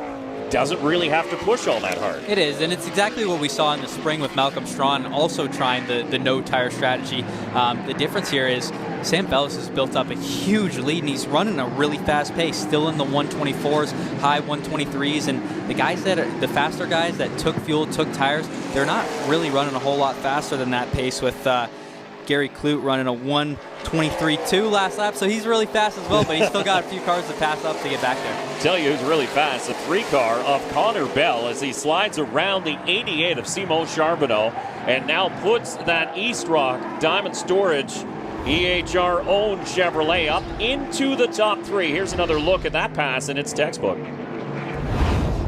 Dive in, pass. Good under braking.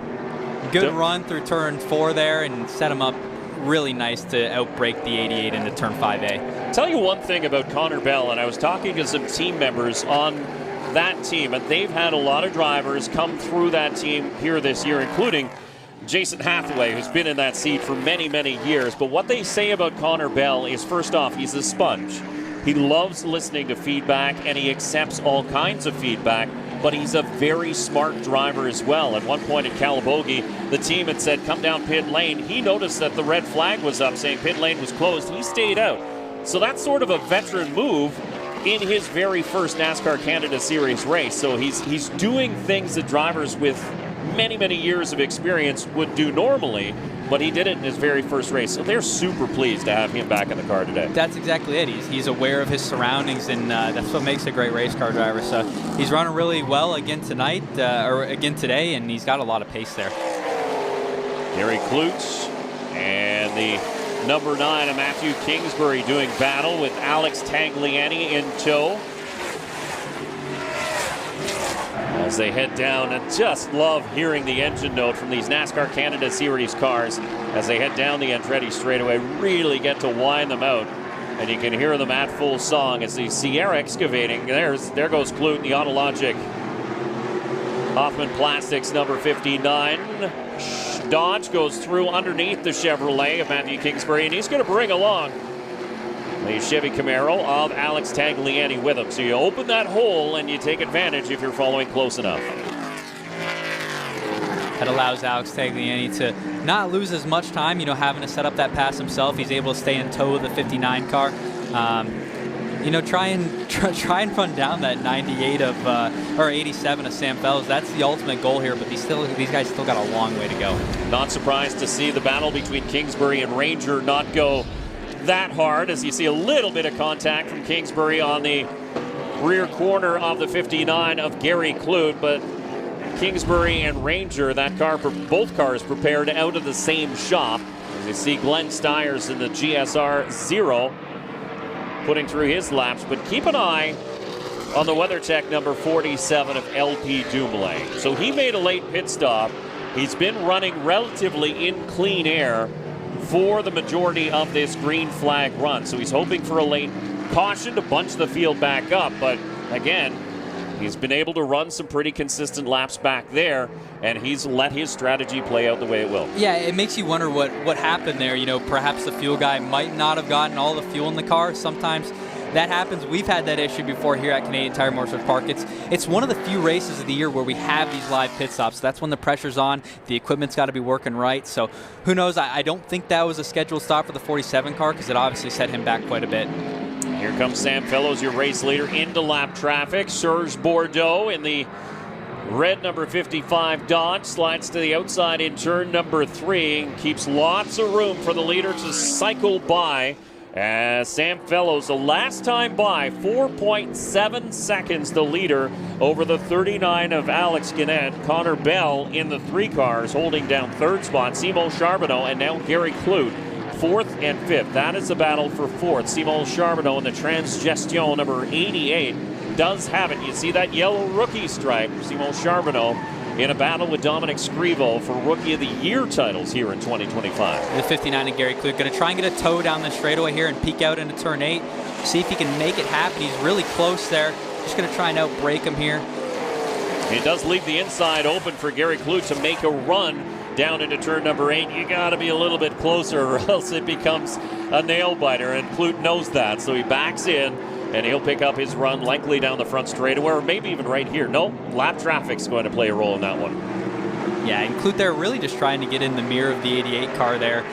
Try and see if he can make him slip up, and Gary's able to make that pass in turn 8, but right now he's going to settle in, probably try and set up a pass into turn 3 here and get around into the 4th position. Charbonneau is pushing that car, because off at turn number 10 you saw him wag the tail of the number 88 as he starts to lean on the gas pedal a little bit harder, and Clute, again, just a super smooth character here at Canadian Tire Motorsport Park, a track that he absolutely adores. And there you go. Just pick your spot, make your move, no contact, no drama, and away goes the 59 into 4th spot. Now Gary's got a lot of clean track here as everyone's really sideways trying to hold on to it there around turn 4. Boy, the 88 went for a huge slide, and that opened the door for the 80 of Alex Tagliani. Next up is Marc-Antoine Cameron. So, yeah, Simo Charbonneau has really heated up those General tires, and now he's just hoping that he can hang on to more positions. He didn't have the gap that Sam Fellows had at the front of this field.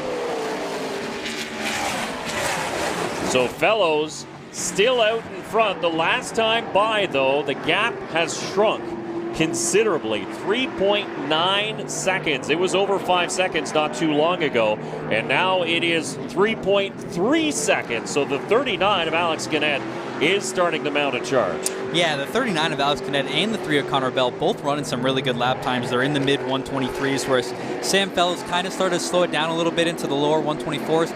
You'd have to imagine maybe Sam Fellows trying to save a little bit for when these faster guys start mounting a charge, but either way, definitely the 39 Alex Gannett and the 3 coming strong. A notable pass there. Andrew Ranger managed to get underneath the 96 of Marc-Antoine Cameron. Cameron smokes the right front into turn number 3. Thought he had an opportunity, but again, that's dangerous as he lit up the right front General Tire as he tried to make a move back underneath the 27 of Andrew Ranger. But those are 2 very, very quick cars here today. And for Ranger to slip past the 96 is a big move, even though it's not for the race lead. They're battling for 7th and 8th. Yeah, and you got to keep that in mind, too. If we do have another caution come out, now Ranger's got that track position. He's 1 spot closer to the front of the field here. So going to be really interesting coming around this time. This is probably one of the first laps in a while where the 59 of Gary Clute has had that clean track. So we're going to be interested to see what his lap time is. Looks like he's about 9.9 seconds back of the lead there last time by, so huge gap to make up. But if he's got the pace, there still is a lot of time here as we have the 81 off the track. Looks like in turn 3. Oh, and this could be a reason for a full course caution. Not yet, with 19 laps still to be completed. Brent Weller is going to refire the number 81 Industrial Dock Equipment Dodge, and he'll get going. That fender hanging on just by a thread. And NASCAR will be watching to see if he's leaking any fluids or any debris out on the track. Yeah, NASCAR right now is hoping that left front fender stays on there. You know who else is hoping that? The 87 of Sam Fellows. Right. He wants to stay out in front as these 2 continue to do battle. The 2 GM Paillet backed entries, the 27 of Andrew Ranger, the 96 of Marc-Antoine Cameron. And you see Gilles Villeneuve on the hood of those race cars. And that is a really cool story that I'll tell you about just after this replay. Weller in the 81 just in a little hard, and it looks like the back end gave way and makes significant contact with the tire wall up in turn number 3. He almost saved it. He was trying to dirt track there and keep the wheels spinning. But yeah, it looks like we're going to stay green here. I don't believe any debris flew off it there.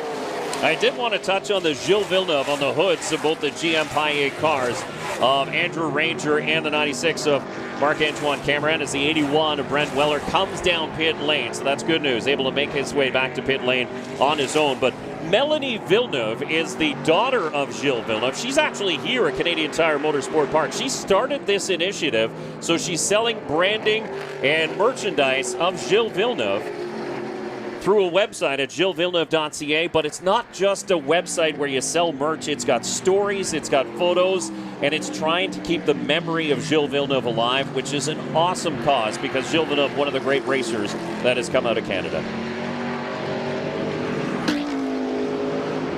As you can see, second place, the 39 of Alex Gannett. By himself a little bit on an island as the 3-car of Connor Bell went around the outside of Jacques Gannett in turn number 4 and found out how dicey that could be, even though Gannett was off the pace, but didn't want to lose time following the 93 through there, but it almost cost him. Turn 4 is one of the funnest parts of this track. In qualifying, all it is about a slight lift off the gas pedal and you're right back on it. So definitely don't want to be on the outside of turn 4. That's a scary spot for sure. But the 3 But you're pretty much you're blind going through that corner, aren't you? It drops off and you can't even see the apex. Yes, you are as well, just because of all the elevation change. But that's what makes it fun, and that's why this track is such a blast to drive. So challenging yet so fun as the 74 Valvoline-backed Chevrolet of Kevin Lacroix released once again, and he is 7 laps down to your race leader, currently in 24th. So trying to salvage something, trying to salvage some points and a respectable finish for the 74 team. And with 3 races to go after today, that's going to put him in a big hole because he came into this one 26 points back of your race leader. Yeah, and interesting here, we've been watching the times of Gary Clute and Alex Tagliani, and we're only seeing times in the higher 123s, which isn't going to be enough to track down the 87, the 39, or the 3 cars. They're right in that realm as well. So have to wonder, maybe the tires on these other cars weren't worn down as much as we expected. Temps are a little bit cooler today. We did have those cautions early on, so we ran 6-7 laps under yellow, which obviously doesn't hurt the tires at all. No, and we had a couple cool down sections too with red flags being shown. So that gives the General Tires an opportunity to really cool down and potentially extend their lifespan. So Sam Fellows still out in front. There will be 16 laps to go as they cross the stripe. Alex Gannett, who had caught him by about 2 seconds, has now sort of held that gap at about 3.1 seconds as Marc-Antoine Cameron continues to hound the 27 of Andrew Ranger. Here goes Cameron on the inside of 10. Again, lights up that right front tire, but he will make that pass and take over again the spot, and that is 6th position going to the GM Paille number 96, and most importantly, your points leader coming into this one at 2nd place in points, now behind him. Yeah, each position is 1 point, so these points matter when it gets to the end of the year. It can be 1 point that is the decisive factor there, so definitely big for the 96 car, and that's 1 point for him, 1 less point for the 27. Yeah, Ranger has led some laps here today, so that'll be bonus points for the 27 team, and as you get to the point where you get to lead the most laps, it looks like the 87 of Sam Fellows comfortably still out in front, about 2.9 seconds ahead of the 39 of Alex Gannett, so he's gunning for those most led lap points, but still, the 96 of Marc-Antoine Cameron, the 27 of Andrew Ranger, trying to work their way back up towards the front. But it's a long road to hoe at this point. Yeah, another point I want to touch on, too, is we have seen time slow down to kind of what we would notoriously see at Canadian Tire Motorsports Park on a green flag run. You know, we're in that 124 range, which is normal, and obviously a lot different than what we saw yesterday in pole qualifying where Ranger hit a 120.9. So part of that is, you know, we heard that the Trans Am rubber was what made these cars so much faster, but what happens is as we run more laps, we start to pick up that Trans Am rubber and pull it off the track, and now we lay down that general tire rubber. So cars, and that changes the handling of these cars as well. So not really something that guys could foresee, maybe make some adjustments for during the race, but that's potentially why we've seen guys fall off and maybe these front runners earlier in the race lose some speed and not be able to close these gaps.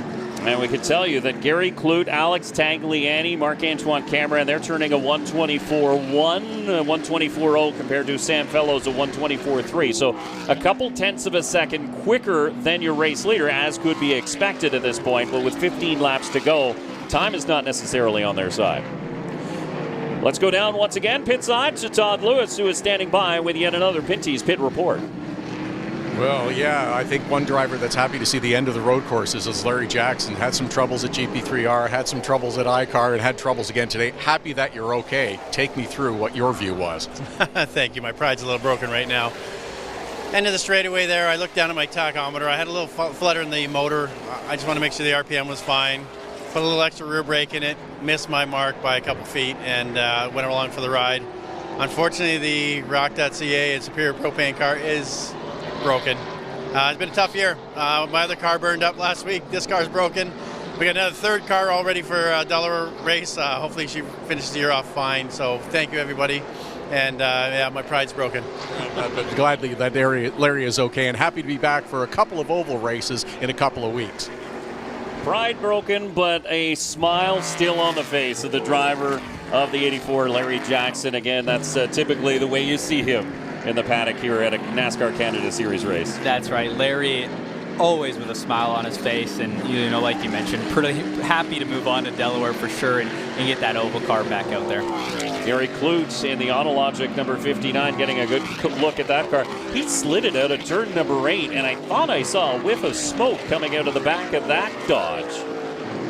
It didn't look to be too heavy. Have another look. It might have just been tire smoke as he was just getting on the go pedal a little bit heavier, trying to catch that man, your race leader, the 87 of Sam Fellows, in that throwback design. He's been running that at road courses throughout the 2025 season, but it is a throwback because his father, Ron Fellows, ran that in the Trans Am Series here many, many years ago, so it's cool to see it back out in front. Yeah, it's a really nice looking car, and it's fast as well. That 87 car's got a lot of speed here, and still holding a really good lead. He's got about 2.5 seconds over the 39 Alex Gannett, and he seems to be holding a pretty good pace right now with 13 laps to go. Do want to give a thanks to Miles Brandt, Ron Fellows, and the entire crew here at Canadian Tire Motorsport Park. Again, it is a crown jewel of motorsports here in Canada, this facility is, and once again, it's top-notch into this weekend, and we have another problem, and it's a 98 of Malcolm Strawn, the Jim Bray-owned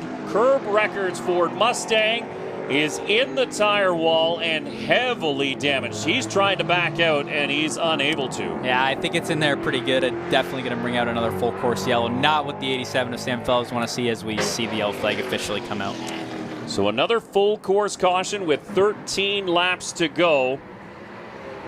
And trying to find the corner for that one. Turn 9. Yeah, it looks like it is turn 9. So that's not a place that you would normally go in. No, it is a little bit, odd coming out of turn 8 sometimes. You can get a little bit sideways dancing in turn 9. There is a downshift involved there as well. So potentially a bit of wheel hop. We'll have to see if we can get a replay here.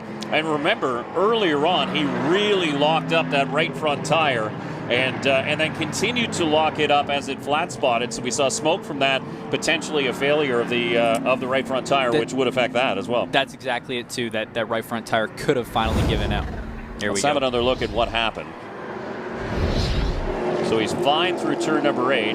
We've seen that smoke pretty much all race, and went to turn in, and yeah, it does look like the front end is down a little bit. So a failure of the right front tire is likely, possibly some suspension damage too. So you can see the window net is down. So Malcolm Strawn is now given up trying to back that car out of the tire wall and get it back to the pit lane. His day is obviously done early. So race number 1 of the 2025 season. Everybody was talking about Malcolm Strawn and Jim Bray, and what a Cinderella story that one was as he held on for his first podium and the team's first podium. And unfortunately, this day is going to end much, much differently for Malcolm Strawn. Still Sam Fellows out in front of the WeatherTech 200. We'll take a quick break.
And there you can see the hive of activity in turn number 9, and Malcolm Strawn is out. He's in the emergency vehicle and getting a ride back down to the pits. His car, unfortunately, will have to take that ride on the back of a flatbed after what appears as though a tire failure in turn number 9 sent him straight off the track and into the tire wall. And thankfully just a tire wall and not a concrete barrier, but we see the lead evaporate for Sam Fellows, as that will put the 39 of Alex Gannett on his back bumper as we go back to green. We can tell you that Jacques Gannett in the 93 will get the free pass. He's the car in the free pass position. But while we have the opportunity under this extended caution period, I really want to touch on one of our cameramen here today bringing you the action. It's Claude Garapi in turn number 1.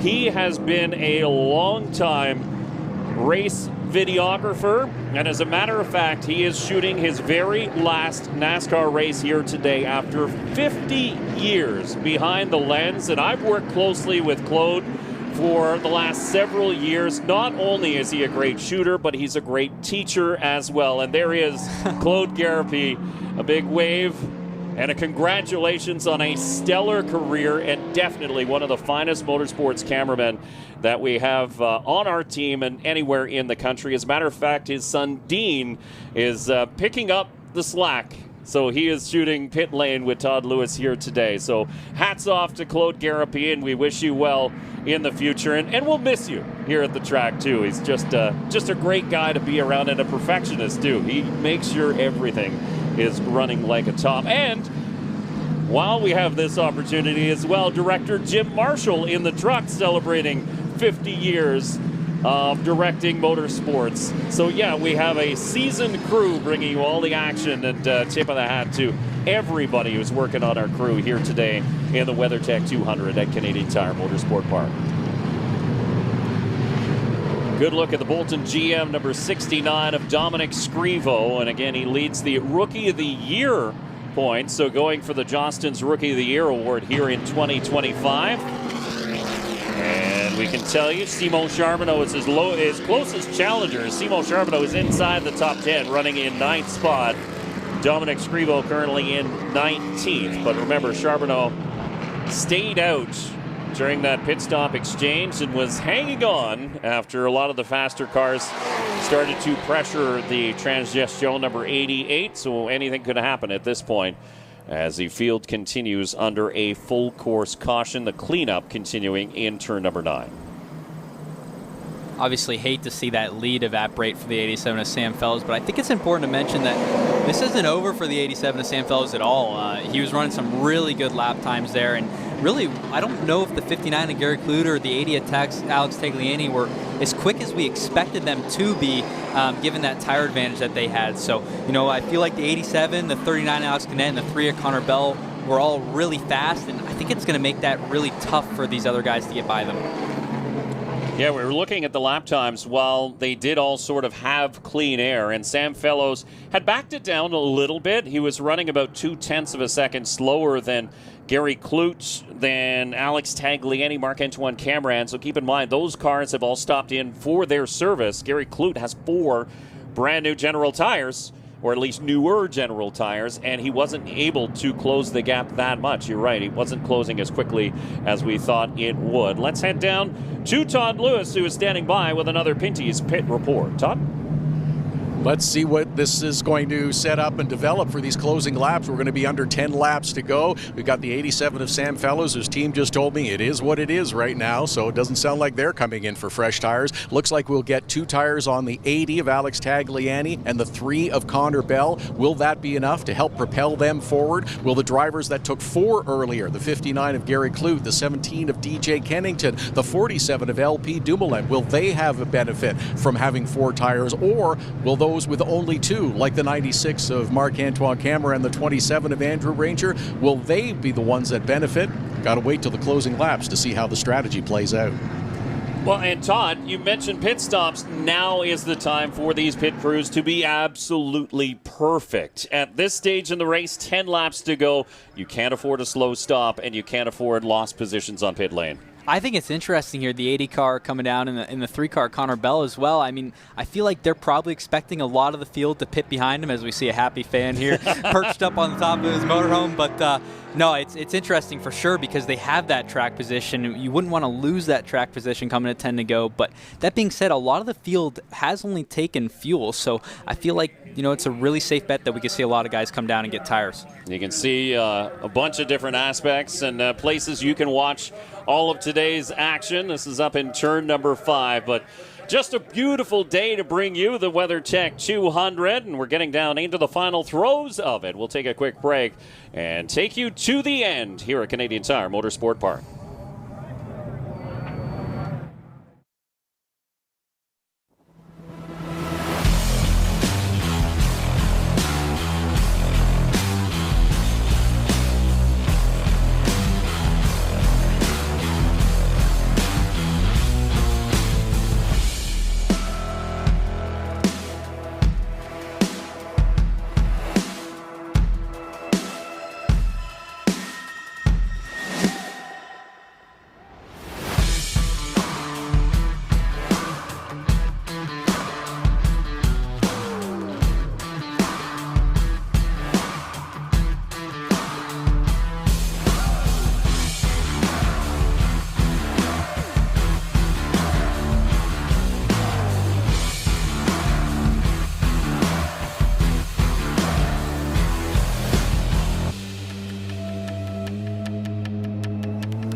And you can see the cleanup continuing in turn number 9. The curb record's number 98 of Malcolm Strawn, badly damaged after it made contact with the turn 9 wall. And most importantly, you can see that flat right front tire. And that's likely what sent him into the tire wall in turn number 9. So we're about to get the opportunity to see who is coming down pit lane. Todd Lewis gave us that update and told us that there will be a number of takers, including Connor Bell, including the 80 of Alex Tagliani. But there will be under 10 laps to go when we go back to green. You've been in this race before at this point. Is that too little of an opportunity to make your way back up through this field? A lot of it depends on how many other cars come down pit road here. So, if Connor Bell and Alex Tagliani come down pit road and 10, 15 guys behind them come down as well, hopefully they have a good stop. They get out in front of all those guys again. And now they got 2 more fresh tires trying to chase down Sam Fellows and Gary Klutz, who's on 4 tires. So, if you don't feel like you're in a position where you can win the race in the situation that you're in, you may as well roll the dice and go for it. I mean, the 80 of Alex Tagliani and the 3 of Connor Bell, they're not in the points championship. They just run here and there on the road courses. So they're just rolling the dice. They're only going for wins. It's worth the risk.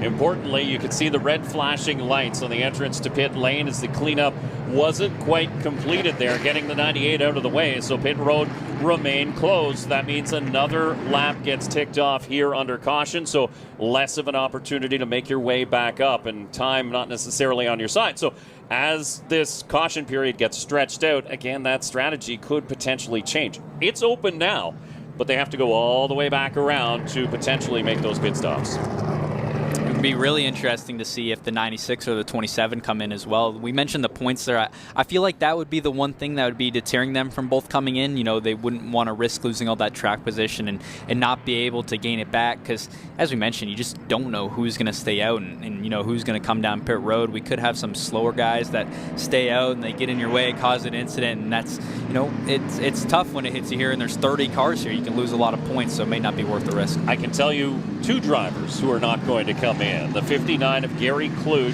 driver out of Halton Hills, Ontario, and the 17 of DJ Kennington. So we mentioned they have stopped all of their fuel, all of their tires, and Gary Klute in the 59 sitting in 4th spot. So John Fletcher, his crew chief, has crafted his race strategy, and it looks like it's played out really, really well for the driver of the 59.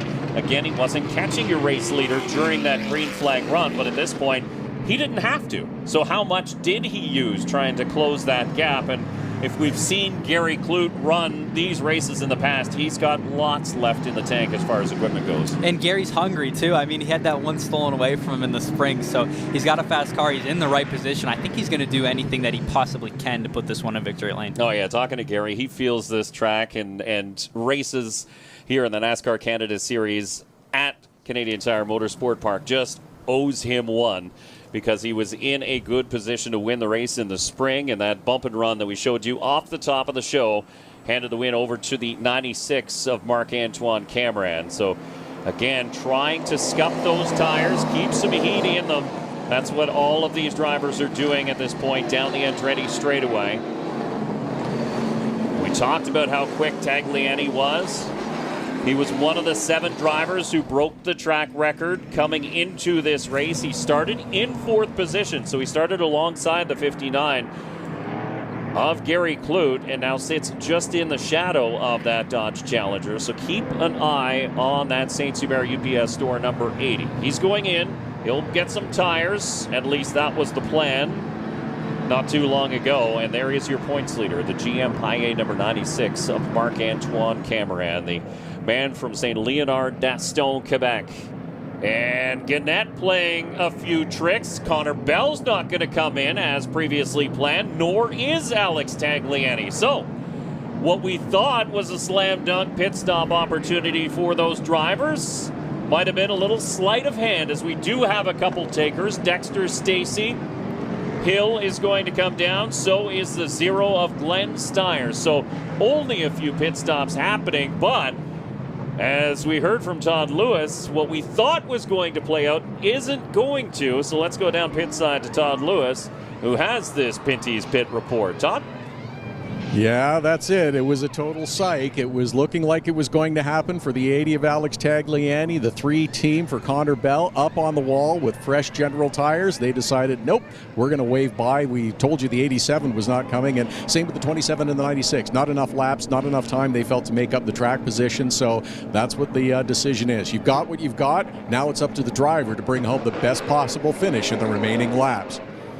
Trevor Hill in the Tomlinson Motorsports Tooth Autosport number 48 does come down, and he will get some tires. A recap recovery drink number 92, Dexter Stacy, will also get some fresh General tires and head out. So they will put their elbows out and try to mount a charge up through this field. Glenn Stiers, the other driver, the GSR 0, will tag on to the tail of the field. But again, they have their work cut out for them. And I thought, when the drivers were weaving back and forth down the back straightaway, I thought to myself, you know what? If they're going to change tires, what's the point of trying to put some heat in them? So I thought it might have been just a play. Yeah, I mean, it's just too much of a gamble, lose too much track position late in the race like this. It's just too much track position to give up at this point in the race. Yeah, so one driver who is out of this one much, much earlier than he hoped to be is the driver of the 98, Malcolm Strawn. And he's standing by with our Todd Lewis. So let's go pit side to Todd Lewis with yet another Pinty's Pit Report. With Malcolm Strawn, who is out of this race. Happy that you're okay. Frustrating day. Very frustrating. Yeah, locked up once going into 3. And once it got the flat spot on the tire, that tire kept wanting to flat spot there again. So kept dialing more rear brake bias, but it just wasn't quite enough. Curb breakers, Mustang was great today. I think we had good race pace. Lost a few on the restarts there and got shuffled around a bit, but after that lockup, dealing with the flat spot, it just wasn't our day. Finally, Polito was going around the outside of me, and I locked up just that last little bit going into 8, gave me the flat tire, and then going into 9, I felt it was down, and then nothing I could do from there. Malcolm was along for the ride after that. Glad he's okay. As we get set to go back to green flag, we'll see how this one shakes out. Field lines up 2 by 2. There will be 7 laps to go when we cross the stripe under green. It will once again be Sam Fellows and Alex Gannett. Who has enough left?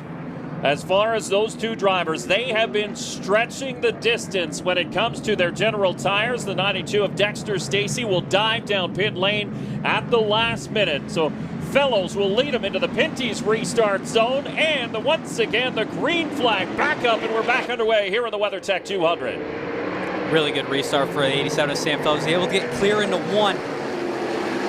Just overshoots it just a little bit, but he looks like he's going to be okay and have the preferred line in turn 2. He slid it. Now look at Gannett come crossover to the inside. Turn number 2. He backs off. Is still side by side. For third is the 3 of Connor Bell. The 59 of Gary Clute's going to steal that away. Clute might have made contact with the 39. Ooh, they rub and Gannett up into the dirt. He's along for the ride now, but he backs it down. Maintains control, but loses a ton of track position. This is what the 87 of Sam Fellows wants to see. He wants guys battling his mirror, able to build up a little bit of advantage, but the 59 of Gary Clute's clear now and in pursuit of the 87. Marc-Antoine Cameron gives a nudge to the 3 of the rookie Connor Bell. Bell still holds on to third now that the 39 has dropped way down the order, still out in front. Sam Fellows, he'll take a look in his mirror. He's got a little breathing room back to the 59 of Gary Clute. As the rest of the field comes by single file, but you can see the intensity. Oh, and it's a lockup for the 3 of Connor Bell. A mistake for the rookie, and that lets a few cars go by, and we've got another car off in turn number 8, and it's the Duro King, number 9 of Matthew Kingsbury. Another big hit with damage to the tire barriers here as he drops the window net, signifying that he is okay. That's exactly the same place that the 84 of Larry Jackson went off, and Kingsbury, who was sitting up inside the top 15 at that moment. As we do have another full course caution, that's an obvious call from NASCAR with the Duro King number 9 wedged underneath the tire wall in turn number 8. But almost an identical situation there between Larry Jackson and now Matthew Kingsbury. We'll hopefully get another opportunity to see exactly what happened. But this is going to be a lengthy cleanup, and as we can tell you, 6 laps to go And I'm going to make a prediction, and I don't do it very often, but likely NASCAR is going to pull out the red flag here, hold the cars on the back straightaway, much the same as they did when Jackson went into the wall, the same place. Yeah, definitely. Just don't want to burn up too many laps here under yellow, especially getting so late into the race. So Kingsbury was one of the drivers who made a very early pit stop and came in to pick up some Gulf fuel. And you can see him pulling off the helmet inside the car before he gets out. The emergency team here at Canadian Tire Motorsport Park quick to get there. There's the lockup from the 3, or just the miss. It was a lockup actually from the 96, but just a missed apex from the 3 of Connor Bell, and huge hit. Just in behind was where the 9 went in, and it looks like he just missed his apex too and couldn't hang on. But started out as a good day for the number 9 of Matthew Kingsbury, qualified in the 15th position. He looks back in disappointment to his car that is now wadded up into the tire wall here in turn number 8. But Sam Fellows, who had a great restart and opened up a bit of a gap, will now have the field right on his back bumper. And the next time we go back to green, we'll take another quick break here from Canadian Tire Motorsport Park.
And welcome back to the NASCAR Canada Series on Rev TV. It's race number 9 of the 2025 season, where Canadian Tire Motorsport Park once again under a red flag here at the facility for an incident involving the 9 of Matthew Kingsbury in turn number 8 into the tire wall heavily was that Duro King Chevrolet, and we can tell you that Matthew Kingsbury is out. He is okay, so that is great news. He's obviously going to go to the infield care center to get checked out, but a pretty heavy hit right on the driver's door for the driver of the 9. Now, as we sit under this red flag, we'll tell you that Sam Fellows is your leader with Gary Clute second, Marc-Antoine Cameron in third spot. But let's look at the big picture for 2025 and the points championship. So Cameron is sitting in a very good spot, sitting in third spot right now. Andrew Ranger came into this one second in points. He's sitting in seventh, and then DJ Kennington in sixth. They're all relatively close to each other on the track. We've got another late race restart coming. I don't think it's safe to count out either Ranger or DJ Kennington at this point. No, not at all. And going back to Marc-Antoine Cameron, too, I feel like in this case he's got to be really smart. He knows the 59 of Gary Clute may be looking to get back to him from the spring there. So I think the 96 got to be careful what he does. You can lose so many points here, and that's going to be tough going into 2 races at Delaware and Monami to finish off the season. DJ's going to be quick at Delaware. Ranger's always really good too. So it could tighten up the points battle, whereas right now Marc-Antoine Cameron is in a position where he can extend that points lead a little bit and give him a bit more cushion heading into the final 3 races. And so we continue under the red flag. Another opportunity to have maybe a nice cold refreshment for the fans as we get set up for the final run to the finish here in the WeatherTech 200 with Sam Fellows, your leader right now.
Canadian Tire Motorsport Park opened in 1961. The layout has remained the same. It is a very exciting track and a gem on the NASCAR Canada Series schedule. As a matter of fact, NASCAR has visited this facility more than any other track in Canada. And there you can see the reason for the red flag. It is the number 9 of Matthew Kingsbury, loaded up on the flatbed as we've seen a couple of cars go in there. But yeah, a good opportunity for a nap for the old dogs here today. But let's head down pit side, check in with Todd, who is standing by with another Pinty's Pit Report. Todd? Yeah, we're having a little chat with Mike Knott, who is the crew chief for Sam Fellows. I visited you a few times, and you said, yep, this is where we are. We hope this is going to work out. We're going to go green all the way. That hasn't happened. You had a very good restart the last time. How is Sam doing? What's he saying in the car? Well, he's saying the car's pretty good, and if we can just get another good restart like we got the last time, then we're in good shape. Just depends how second and third want to play. And I guess that's the question is can you get far enough away from him as you did in that last restart? I would hope so. If we get a good jump on him, right at the green and beat him into 1, then we got position into 2, and then we'd be in good shape. Are you telling him to look out the front windshield and not the rear view mirror?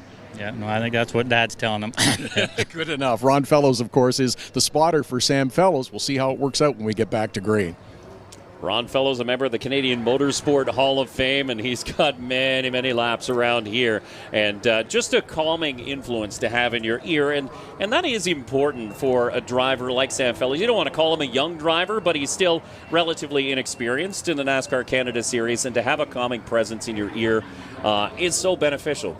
Yeah, and definitely, I'd like to see Sam Fellows be a little bit tighter around turns 1 and turn 2 on this restart. He got a really good restart, and then he pushed up a little bit in turn 1. Luckily, the 39 wasn't quite close enough to make a move, and then also he was way out there in turn 2 as well. So, I think that's a good point there for sure. He's got Ron in his ear giving him some advice, and it allows him to build on that last restart and, get a better one this time. He's going to have Gary Clute and Marc-Antoine Cameron second and third. So those aren't two guys that you want to have behind you when you're gunning for your first win here. So it's going to be a tough one for sure, but it keeps it clean, gets a good restart. He might be able to build up enough of a gap to bring it home. Fellows has never stood on the podium in the NASCAR Canada Series. His best career finish came right here at Canadian Tire Motorsport Park back in the spring of 2024, a fourth-place finish. And there's a good opportunity to see some of those spotters. And Ken Coutu is up there with a headset on, and you know him very well. Yeah, Ken Coutu, my spotter, my championship year there in 2023. So always great having Ken on the radio. He's on the radio for Kyle today, so that's really cool that he's up there calling the race. Kyle Steckley running in 9th position right now, just ahead of LP Dumoulin, and that's a good story that we're following today as well. He made a pit stop that looked to be unscheduled and ran by himself for the most part today, but the 47 back up inside the top 10 and looks to leapfrog the 74 of Kevin Lacroix into the point standings as well. He came into this one 5th, and Lacroix with troubles today. So it looks like LP will be up into 4th spot. Let's head down, check in once again with Todd Lewis, who's standing by with another Pinty's Pit report. Todd? With Robin McCluskey, who is the crew chief for Marc-Antoine Cameron, the points leader, the defending series champion. What are you saying to the champ on the radio during this red flag? Well, we're still under probation right now. We're not sure if we're allowed to touch any other cars, so we're not sure what to do here. We just want to stay ahead of, our championship competitors, like DJ Kennington and Andrew Ranger. They're back in 6th and 7th right now, so want to stay ahead of them, but we can go for the win. Mark's got the car to win it, but we tapped Gary Clute in the spring, so we're not too sure if we want to get into it with Gary Clute, but I'm pretty sure we can get Fellows because he didn't take tires, I don't think, so I think we got a good car to do it. Just not sure how much we can race here. Apparently, your spotter was talking to Ron Fellows, the spotter for Sam Fellows as well. Is that standard procedure before a restart, or just kind of trying to let each other know where you are? Yeah, because we're in the same lane, so we really want to get that lane to go. And maybe he might want to bump to get him going, or maybe not. So we're just trying to work with everybody, everything we can get on our side, and hopefully it's a good day for us. Robin McCluskey, the crew chief for Marc-Antoine Cameron, who's trying to get a win and stay on the right side of the law. And trying to make commitments and make some friends in the late going here, and that's always an interesting strategy play. It's like, will you work with me, and I'll follow you through if you make the hole. But realistically, all bets are off as soon as the green flag drops. Obviously, referencing the situation there at Edmonton earlier this year with the 96 car and the 74, I want to say. Yep. Yeah, they got into it at Edmonton there. Led to them being on probation here. So, just kind of got to stay in line and try and stay within what you can and can't do. But at the same time, we're all racers, and we want to go after that win. No one really cares who finished second. So that in that 96, he'd be gunning for it for sure. And remember, he did make contact with the 74 at Saskatoon on that Western road trip. And he did get that win essentially taken away from him after the ensuing penalties. So that's all weighing on the mind of the 96 team. But once again, Todd earning his keep here today. Let's head back down to Todd Lewis, who's standing by with another Pinty's Pit report. Todd? With Matthew Kingsbury, who we're sad to see out of the race, but happy to see that he is okay. Take me through what happened in that incident. We just take the restart after that, and it's going a little bit busy in front of me, and we were just there to stay there. And after that, a little touch in front of me, I just go left side to don't touch the guy, and after that I touch the grass, and it was a long ride for the number 9 Duro King BFL. So. I'm so pissed off because we were there for a top 10 today, and we'll learn. Yeah, we're okay. Glad that you're okay. It's high lessons and low lessons during the learning of a first year of full-time racing. Yeah, and it doesn't take much, does it? Just one minor mistake, and again, at that high-speed corner, as he mentioned, it is a long ride before a hard hit at the end. That's exactly it, too, and you're going so fast coming over the hill there in a turn 8. And there's not a whole lot of rubber on the outside there. There's actually a whole lot of marbles built up. So he mentioned he just turned a little bit to the left to not hit a guy in front of him, probably put him a little bit off into the marbles there, which then led to him getting him into the grass. And at that point, you're really not bringing it back around. Some Connor Bell fans there lining up along the fence as the red flag gets pulled back in. Now the question is, will all of these cars start? Looks like Connor Bell has already asked for a push in the Diamond East Rock number 3. So everybody else able to refire. See Fellows, Clute, Cameron, the 3-car of Connor Bell getting that bump start, which is legal. Under a red flag condition, if you can't restart, you can request that NASCAR get a record to give you a push and get that car going, which is exactly what happened. The EHR number 3 of Connor Bell will get going once again. It looked like Gary Clute might have had a flat left rear tire there and the window net down on the 96 car. Oh, that's interesting. So we did see a couple puffs of smoke out of the 59 of Gary Clute during that green flag run. We sort of chalked it up to him driving hard, but potentially had a tire going soft on the Autologic number 59. And if the window net is down for the 96 of Marc-Antoine Cameron, that will lead to a pit stop, wouldn't it? Yeah, it will lead to a pit stop. Is it? Have to lose. No, it looks like it's up. I think it's just the, yeah, if you look at that, you see it's a smooth wall. So window net up on the 96, which is great news. And keep an eye. No, that is definitely flat. Down, yeah. So a flat tire on the 59 of Gary Clute. Your second place runner will have to come down pit lane. The Autologic Hoffman Plastics number 59 of Clute is in the process of having yet another strong run here at Canadian Tire Motorsport Park stolen away from him. And this time, it's not a result of a bump and run. It's the result of a tire going down for that crew. So John Fletcher and team will be ready to replace that tire. But what a heartbreak for that team. It really is. Gary just has found every way to lose them, I feel like. Just can't get the luck to win one of them here. Obviously, so devastating to see that flat left rear tire this late in the race. There's really not a whole lot he can do. That he'll come down, get that tire replaced, probably take two left side tires or so, but just not going to be enough time to make that track position back up. It's been since 2015 since the 59 of Gary Clute visited Victory Lane, and he did it right here at Canadian Tire Motorsport Park. He has come so very, very close so many other times, but this will be his last run of 2025. He's not expected to do any more races, including the oval races that are left on the schedule. And yeah, Gary Clute fights that car as he works his way onto pit lane. The Autologic Hoffman Plastics number 59 comes down pit lane, and to the attention of his crew, a left rear tire. And we head down to see what's going on as the crew has to fight to get that car up, and that's one of the problems when you do have a flat tire. These cars run so close to the ground. Yeah, that's it too. And luckily on road courses we're a little higher on ride heights, but generally the crew might have to get another jack up under the rear of the car and that way get the left side jack. Looks like he's going to be down and away and tag onto the tail of the field here. Yeah, you can just hear the frustration in the engine rev as the 59 gets set loose. And look who else is down pit lane. A late race pit stop for the 39 of Alex Gannett. Now, he had dropped well down the running order. He was back in 15th.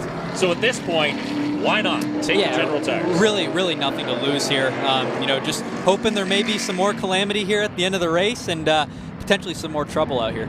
So for Sam Fellows, who was banking on the 96 and the 59, really duking it out here in the late stages of this race, he doesn't get that opportunity anymore. Gary Clute will restart at the tail of the field, and Fellows will have your defending series champion and current points leader, Marc-Antoine Cameron, restarting on the outside of him. So, can he make it through turn number one? Can he get that start that he got the last time we went back to green? He doesn't have many laps left to hold off a hard-charging field, but Sam Fellows has done everything he's needed to do. You can see barely a mark on that Polysleep AER number 87. The big thing here is just going to be getting a good restart to get clear into turn one. We've mentioned it a couple times. you don't want to give the outside car the preferred lane heading into turn 2 because we have a right-hander leading into a left-hander. So you can't make a pass being on the outside at turn 2. So Sam's really going to have to get clear into turn 1 and be able to have the inside lane, the defensive line into turn 2. There you can see the number 81 of Brett Weller being released around the pace car as your free pass car. So now that lines up Sam Fellows on the inside, Marc-Antoine Cameron on the outside. And we talked about these two drivers, and it might be down between them, but no, you've got drivers like Connor Bell. He's visited victory lane. Alex Tagliani, super hungry to get back to the top step of the podium. DJ Kennington, he's well within his rights of winning this one. He's been fast all weekend. So there's a lot of storylines left to be played out here today. There will be 3 laps to go when we go back to green. I'm excited.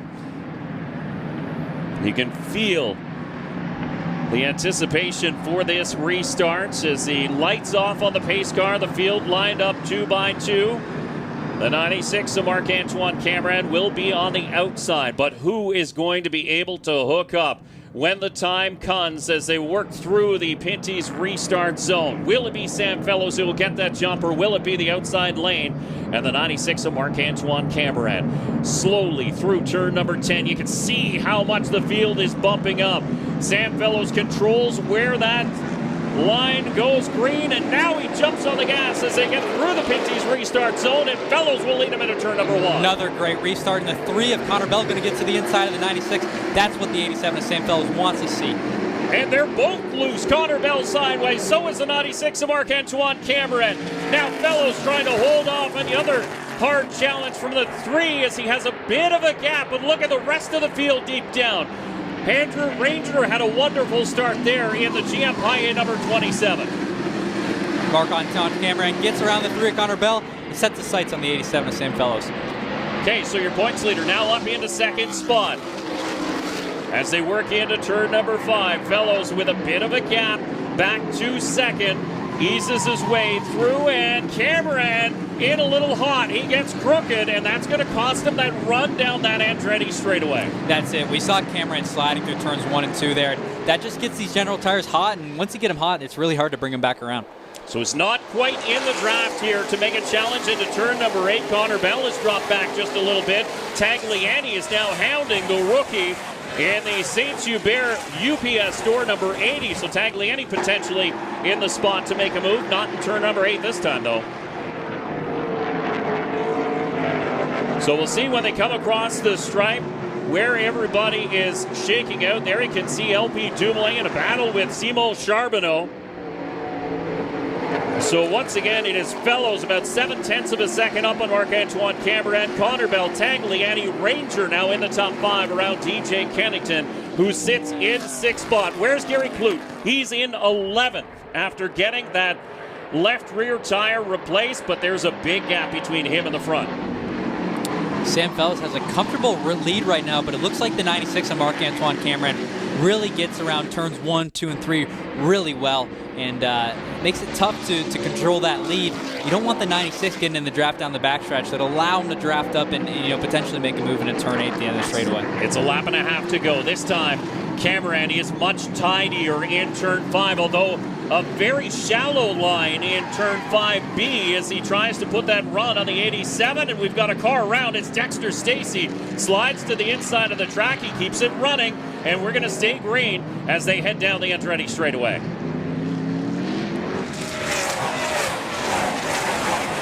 As they fly by our speed shot down into turn number 8. You can hear these General Tires just screaming for traction as everybody lays it all on the line. In through turn number 10. Second to last time, Sam Fellows will see the white flag this time by. You see the 87 of Sam Fellows got really tight through turns 9 and 10. Allowed the 96 to close up that gap just a little bit. This is where the 96 of Marc-Antoine Cameron has been a little bit better than the Polysleep number 87 of Sam Fellows through turn number 2. Cameron tucks it way to the inside, touches the grass even, and out to the outside rumble strip, but tucks in behind. So they'll go single file through turn number 3. This one's not over yet. The 96 is within striking distance. I feel like the 96 got his make his move into turn 5A here. The 87 gets down the straightaway really good.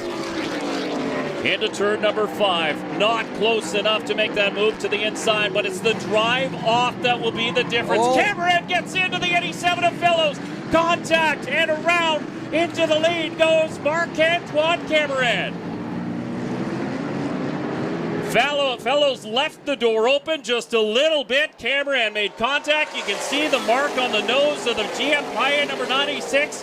New race leader into turn number 8. I think the 87 is going to get there.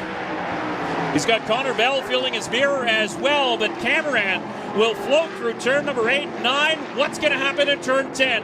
Is Fellows close enough? No, he's got to play defense to hang on to second spot as Connor Bell moves to the inside.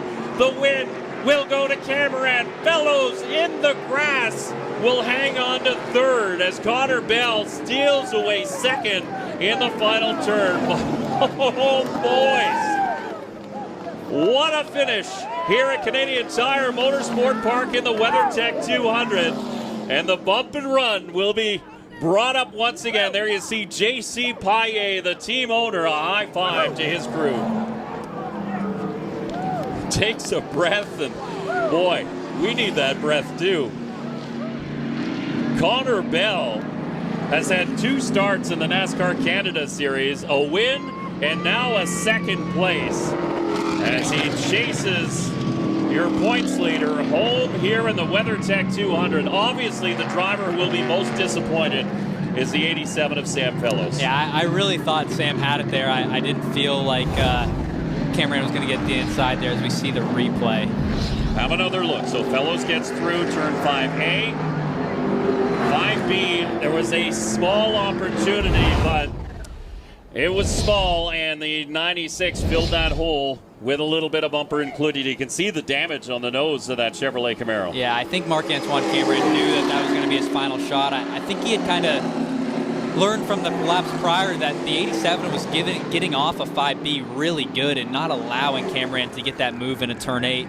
So he made the move where he felt he had to. Obviously, the 87 going to be really disappointed. I thought he was going to have that one wrapped up there, but the 96 going to get yet another one here at Canadian Tire Motorsport Park. As he celebrates, you can see the corner marshals waving them on. A big congratulations to the GM Paye number 96, Marc-Antoine Cameron, as he moves on to the front straightaway. He'll collect the checkered flag and do a victory lap here at Canadian Tire Motorsport Park. So Marc-Antoine Cameron goes 2 for 2 in both stops here at Canadian Tire Motorsport Park, winning the WeatherTech 200.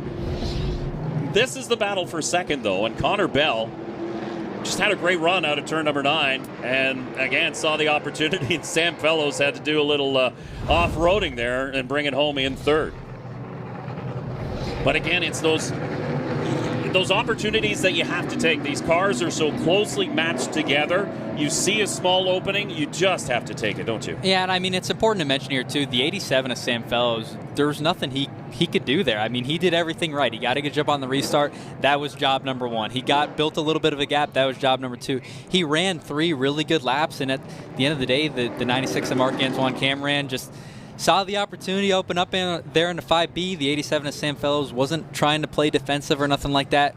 Really just left him in a defenseless spot, to say the least. And keep in mind, both the 96 and the 3, Marc-Antoine Cameron and Connor Bell, both had newer tires underneath them too, so they had that extra advantage. Sam Fellows was really trying to milk those General tires right to the end, and you know, kudos to the General Tires. They held up really, really well. He was still able to turn in some pretty quick lap times. But again, it does affect you late in the run. You can't break in quite as deep, and you can't get as hard on the gas when you're nursing older tires. Exactly, and Sam did do a really good job at conserving those General Tires as well. We had that longer green flag run, and you know, you'd think when they'd fire back off, his maybe wouldn't fire as good as the 96 or the 59 at the time, but no, they fired off pretty well. He had some grip, and he's still just as fast as these guys. Just a really good run for the 87 car. I know that the history books aren't going to show exactly what they want and maybe what they should, but going to come home P3 here today.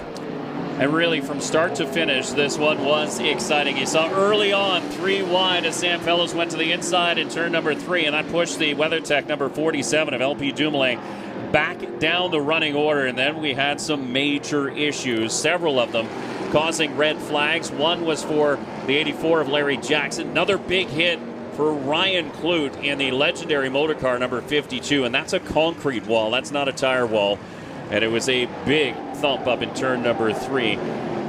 Connor Bell had a great dice with Matthew Kingsbury. Kingsbury actually had a great race going. He said, I was poised to sit inside the top 10 here at Canadian Tire Motorsport Park, and that would be like a win for that team, as he followed some of the more experienced drivers like Gary Clute, like Alex Tagliani, as Clute marched his way back up through the field in the Autologic number 59, passing your Rookie of the Year contender, the 88 of Simo Charbonneau, and then problems for the 81 of Brett Weller, as he went for a loop in turn number 3.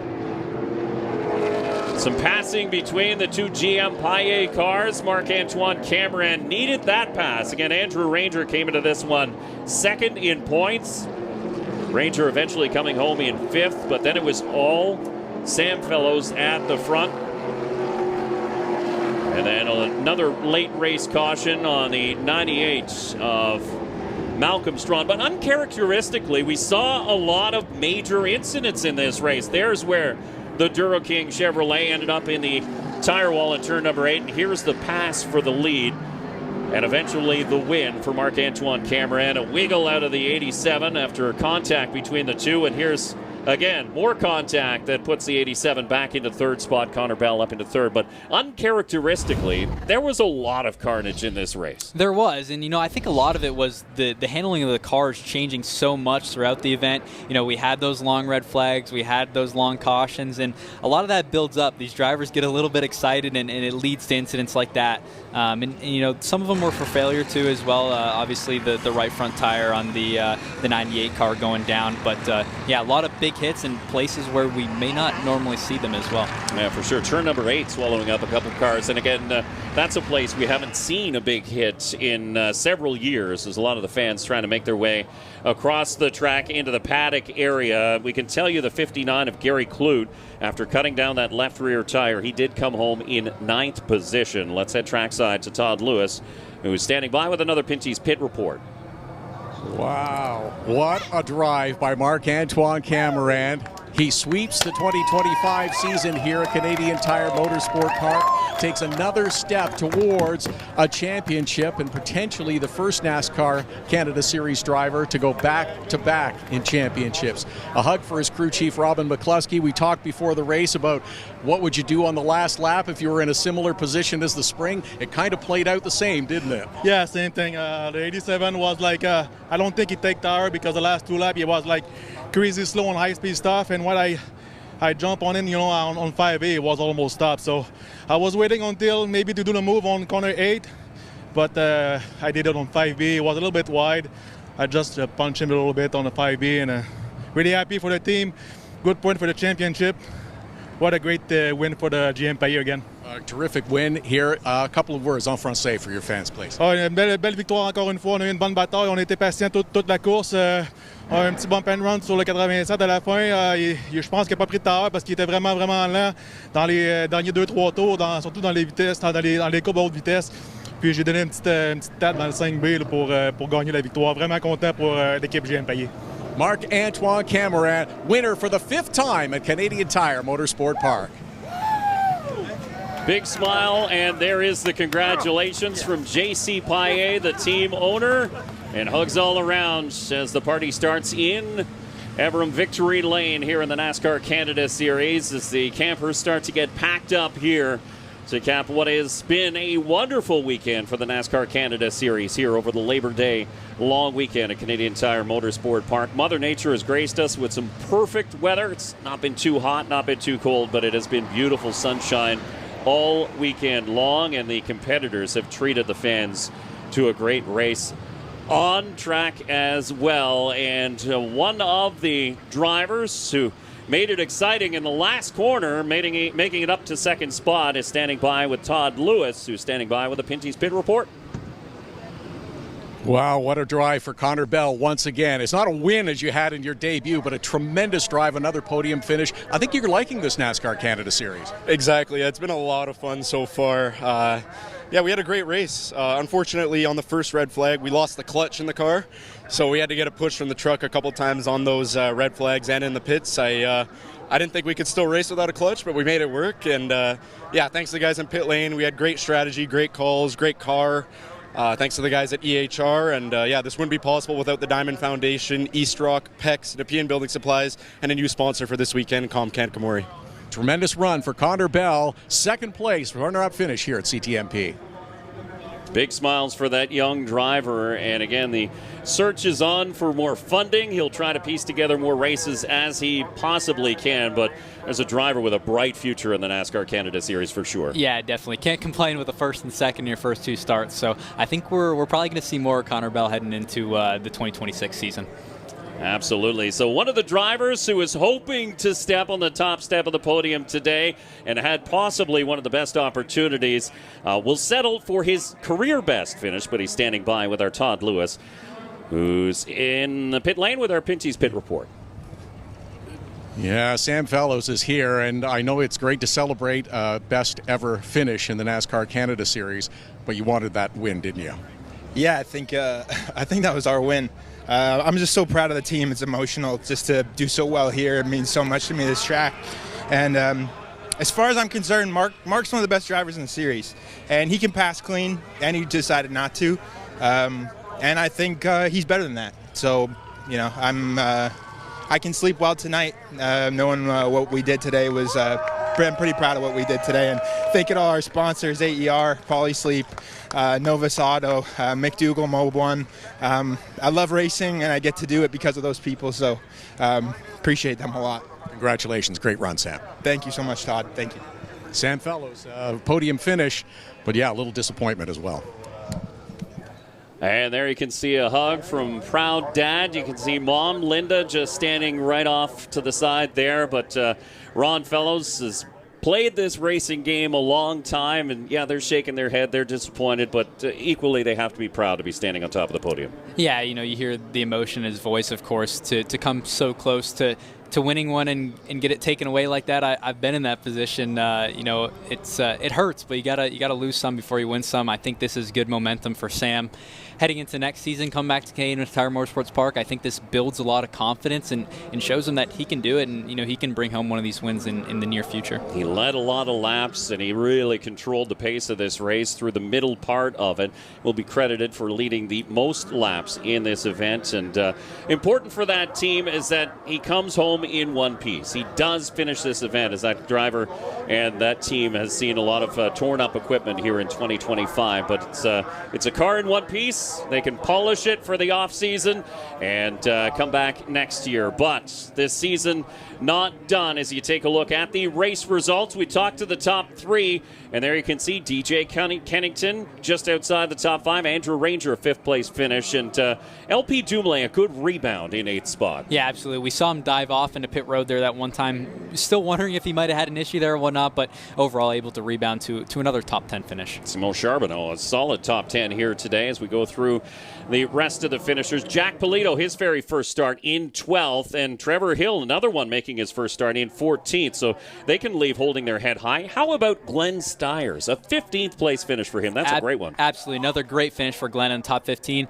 Quick shout out, Dad, Jeff Lapswitch up on the box there, riding, changing tires as well. So huge shout out to that whole Glenn Stiers racing team. Another great finish for them. I was wondering how long you were going to give your dad some credit as you see some of the other finishers. Daryl Timmers, who was up at the front of the field for a while, coming home in 18th spot. And there you see heartbreak for Kevin Lacroix. It's a 24th place finish for the 74 team. So that'll really essentially erase his points hopes here in 2025. Absolutely. But you know what? That just gives him opportunity to gun for wins all out. You know, he's had good runs at Delaware before, and he ran really good last year at Monami too. So he's going to be gunning for that top spot these last three races. Yeah, so those are going to be races that will be exciting to watch, and the next one will be back on the oval. So the drivers and crews and teams can shelve their road course cars. They're not going to need them for the rest of the season as the trophy presentation happens. Tony Page and Joe Magri from WeatherTech Canada, the two owners of WeatherTech Canada, handing out the hardware here on the podium. But It has been a wonderful day here at Canadian Tire Motorsport Park as the trophies are handed out. But again, the next race coming up at Delaware Speedway. It's a return to the ovals for the NASCAR Canada Series for Trayton Lapsevich and Todd Lewis and all of the team that helps put these shows together. I'm Dave Bradley. Thanks very much for watching here on Rev TV. This has been the NASCAR Canadian Tire Series from Canadian Tire Motorsport Park.